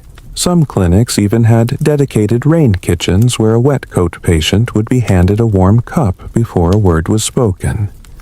Not that it always went smoothly. One patient reportedly burned his tongue so badly on overly enthusiastic rain tea that he demanded a cooling clause be added to clinic procedures, which is extremely on brand for anyone who's ever drunk tea with too much hope. You reach a small bench beneath an awning, now wooden slats still beaded with droplets, the kind of place where someone might have waited for you, or maybe where you wait for yourself. And you imagine the tea steaming gently, hands wrapped around the cup, like it's the first warm thing you've touched in hours. But the Victorians didn't stop at just drinking. Oh no. They insisted the tea be sipped in silence with eyes either half-lidded or closed. They claimed this preserved the meditative effect of the walk and avoided premature re-immersion into the conversational realm. In modern terms, don't talk yet. Your soul's still booting back up. Historians still argue whether the silence was a sincere recovery aid or just an excuse to avoid small talk after getting rained on. Either way, it worked. One rain walker wrote, "I drank without words, and felt them return to me sweeter than before." You imagine that now your words steeping slowly in the silence, growing rounder, softer, less sharp-edged. And with your imaginary tea in hand, you remember another peculiar recommendation from the era damp garment reading. It sounds like a Dickensian crime, but bear with me. Victorian doctors believed there was a perfect state of body meets mind that occurred right after a long, rainy walk when you were still wrapped in damp wool, and your limbs had that heavy, sleepy ache. They suggested that this was the ideal condition for absorbing literature, particularly poetry. No newspapers, no politics, just verses that matched your new internal slowness. One popular choice Wordsworth, of course, particularly his Rainier entries. Another, Christina Rossetti, whose soft, almost translucent cadences felt tailor-made for post-drizzle introspection. And for the more melancholy walkers, Lord Byron offered that special brand of existential wetness. You sit now, leaning back on the bench. You don't have a book, but your mind starts reciting lines anyway. Maybe from school, maybe invented on the spot. The rain was not my enemy. It asked no name, it left me free. It draped my thoughts in softer thread and quieted the storm instead. Not bad for someone who's probably half soggy right now. Of course not every Victorian believed the post-rain state was suited for poetry. A fringe group of thinkers calling themselves the meteoropsychics insisted that the afterwalk mind was better tuned for mathematics. Yes, math. They believed that rainwalking created a neurological rhythm that synchronized with the Fibonacci sequence, and that walking in storms allowed the brain to see numbers more intuitively. One even claimed he solved a complex theorem in his head while soaking wet in a Yorkshire downpour, though he later admitted he lost the solution when a sheep startled him. Still, there's something funny about the idea you damp and dazed, suddenly divining prime numbers from puddles. It didn't catch on, but it's a reminder that the Victorians were always experimenting, always wondering what weather could reveal about us, and what it might let us become. Because for them, rain wasn't a nuisance. It wasn't just water, it was a process. Rain was the element of transformation. It moved through the air, the soil, the self, and left things different even if you couldn't always say how. That's why one popular walk-end activity was the mirror letter. Here's how it worked after drying off with a cup of tea in one hand and maybe a blanket wrapped around you. You'd sit down and write a letter to yourself, but not to be read until the next storm. Sometimes these letters were full of intention. Remember how it felt to breathe in that mossy air, how the tree didn't judge you, how you promised to let go. Sometimes they were pure memory. You were standing on the bridge when you knew you could start again, and sometimes they were nonsense.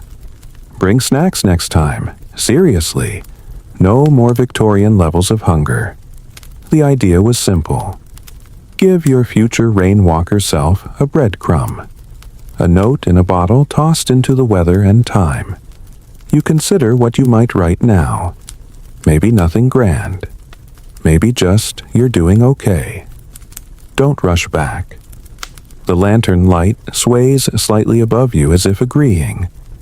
But now comes the final phase. The last recommendation in the Victorian rainwalking canon, the return ritual. This part wasn't about stepping inside or drying off or changing clothes. It was about choosing how you re-enter your life. They believed the first act after a rainwalk shaped how the walk lingered. So they encouraged something deliberate. Light a candle. Write a poem. Pet the dog with both hands. Play a single note on the piano. Water your plants. Breathe at the window. Anything but checking telegrams or immediately resuming work. One overly enthusiastic doctor even suggested sleeping for exactly 9 minutes, calling it a soul buffer. Now you don't have to go full Victorian here. But maybe, just maybe, you choose something soft, something human. Because here's the final truth they believed, the one at the center of all their soggy science. Rain doesn't wash away the soul. It reveals it. The thunder shakes it loose. The cold makes it real. And the walking, the walking reminds you that you're not made of sugar or screen time or everything someone told you you had to be. You're just skin and breath and a heartbeat moving through mist. And somehow that's enough. You step off the gravel path, now the house a few paces away, its silhouette. Familiar, welcoming, softly blurred by the last of the mist. A golden glow hums behind the window's curtains, drawn half shut like eyelids about to close. One more breath, one more second of rain in your hair, and you reach for the door, but you don't turn the handle yet. Because there's one last thing the Victorians would have insisted upon. Not with urgency, mind you. No one's hurrying you. But they'd remind you gently that the post-rain return is not complete without acknowledgement of the home. Not just where you live, but what home means after a walk like this. And for them, home was not a building. It was a vessel for the changed self, a space that would now be receiving a slightly different version of you. Wetter, yes, but also quieter, maybe lighter, maybe heavier in the right ways. You close your eyes for a moment, and as instructed in Dr. Portman's 1886 Guide to Rain Re-Entry, you give silent thanks to the floorboards, to the chair that will hold your weight, to the walls that did not ask where you went but now open to let you back in. Historians still argue whether this practice was rooted in spiritualism or simply an overly poetic form of mindfulness, but it does something. Makes you feel less like someone who fled the world, more like someone returning with treasure. And the treasure rain memory. The Victorians considered it a real phenomenon.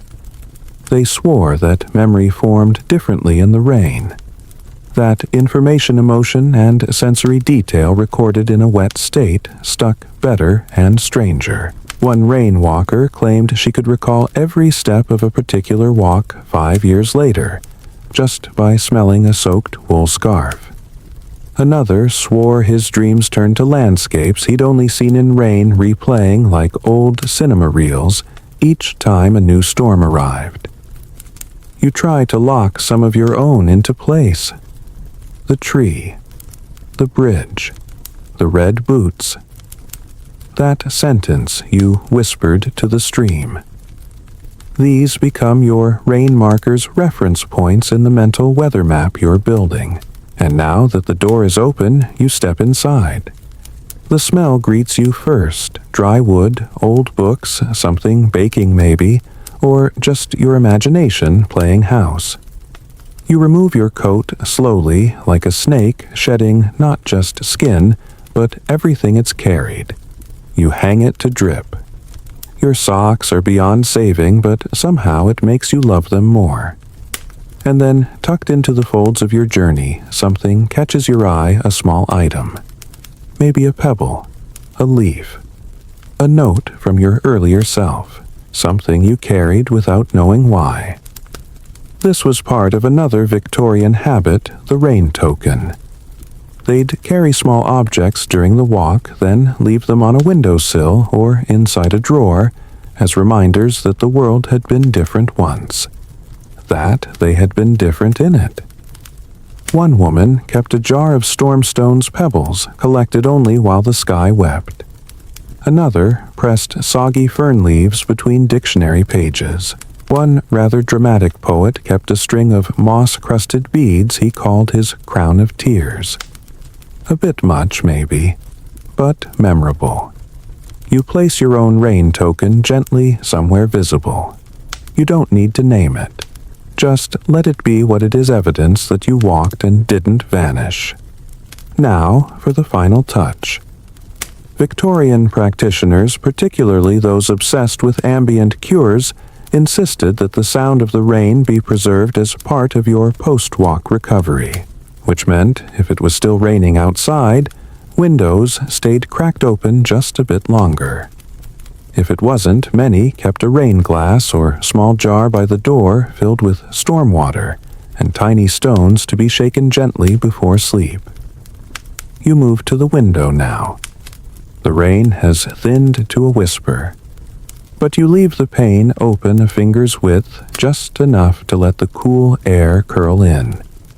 The curtains sway like breath, and you think of another practice, the rain sleep. No books, no lamps, just warm clothes and a dark room with the storm either still outside or freshly left behind. This, they said, was the sleep that reset everything. That let the walker wake new. One London clinic even kept patient logs of the dreams that followed a rain walk. The entries read like poetry. I dreamt I was made of fog, and the world forgot how to worry. There was no ceiling, only stars, and I was unafraid. I heard someone call my name with no need attached to it. You think of what your rain dream might be tonight. Something gentle, probably. Something with no urgency. A long hallway where nothing is chased, or a meadow that smells like the coat you wore tonight. Or just a familiar face smiling without question.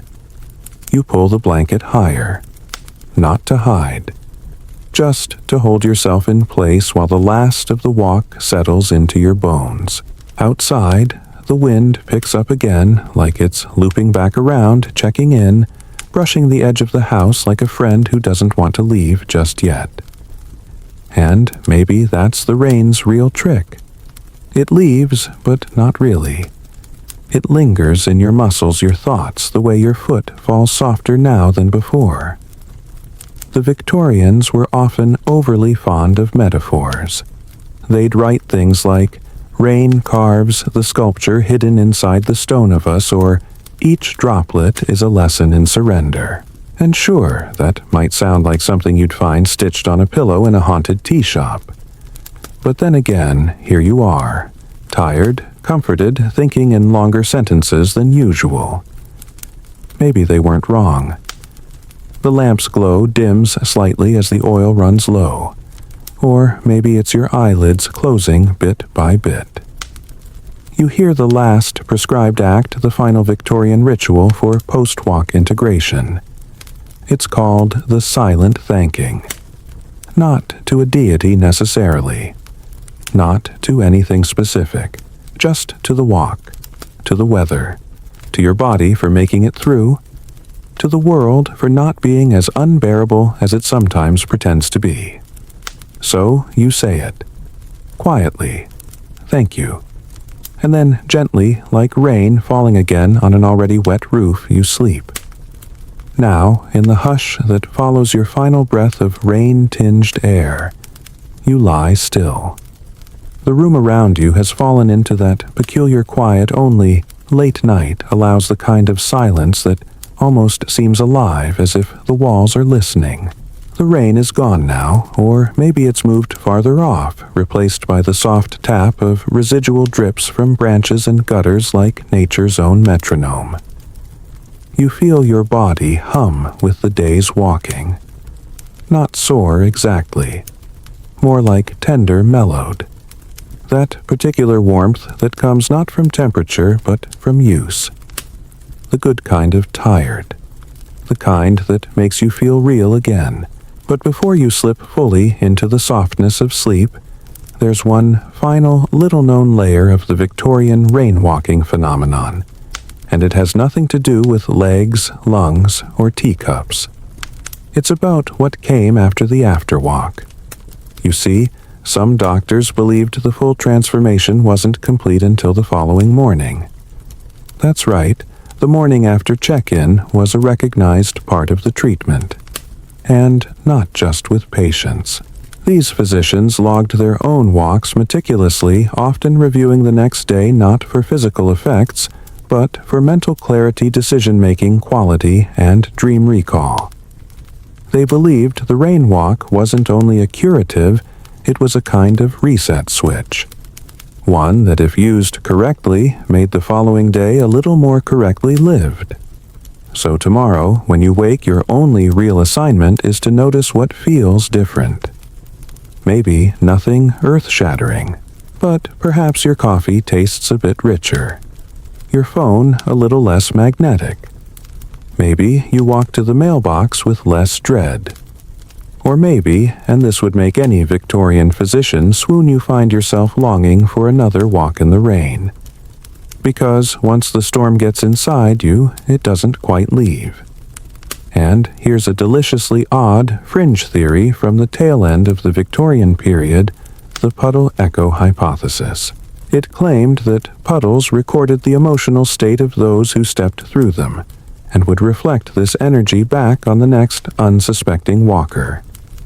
Meaning, yes, if someone joyful danced through a puddle before you, you might feel an inexplicable lightness when stepping through it later. No one ever proved this, of course, but the idea took hold in certain circles. Children were taught to step kindly through puddles. Elderly walkers tipped their hats to especially deep ones. Some towns even mapped mood puddles across their cobbled streets. Historians still argue whether this was just superstition or a charming metaphor taken too seriously. Either way, it's not the worst idea to walk gently through the places others have passed and to leave a little kindness behind in your wake. You picture yourself from earlier splashing absent-mindedly, unaware that you might have lightened someone's tomorrow without even knowing. And that's the quiet magic here. Not the thunder, not the cure, but the subtle shift. Rain doesn't heal by force. It just invites you to soften, to slough off, to return to yourself the long way round. Even now, tucked into warmth, you carry the scent of rain not just on your clothes, but inside you, like a secret note slipped into your pocket. And, as your breath deepens, limbs growing heavier in the cocoon of blankets, you remember the last odd relic of Victorian rain medicine, a lullaby, sung not to children but to the adult self, the one who tried so hard all week, the one who braved the storm in boots that still leak, the one who needed to walk it out under gray skies and past muddy gates before they could sleep. The lyrics were simple, a little sad, a little silly, but somehow perfect. Rain on the roof and sleep in the bone. The world will keep turning, you're not alone. Steps in the puddles, breath in the night. You're safe. Now you're home. Now you've earned the quiet. You hum the tune to yourself, barely audible. And it's then that something releases. Not dramatically, not like in the novels. Just a sigh. A weight set down finally. A loosening at the hinges. You made it through the rain. You're home. And the next storm, let it come. You're still now. Not just in body, but in that rarest way in thought. The story has settled. The rain has stopped both outside and in. All that's left is softness, the warm curve of your breath, and the slow, sweet float between waking and sleep. If your eyes are still open, let them close without trying. There's nothing left to see tonight, and everything that matters is already inside you. The walk, the weather, the wonder, it's all tucked in now, folded into you like a letter slipped beneath a pillow. It doesn't need to be remembered. It just is. Your bones know. Your breath knows. Let the hush deepen. Let your thoughts stretch out, unspool gently like threads being pulled from a skein. Nothing urgent, nothing sharp. Just the easy drift of a mind allowed to wander without fear of getting lost. If the rain comes back tonight, you'll know it's not a warning, but a whisper. A reminder of what you already walked through. A companion in the quiet. The house is safe. The bed is kind. And you, dear listener, you are already far down the lane of sleep, where even time slows down to listen. No need to turn off anything. No need to rise. Just rest. We've walked far enough for one night.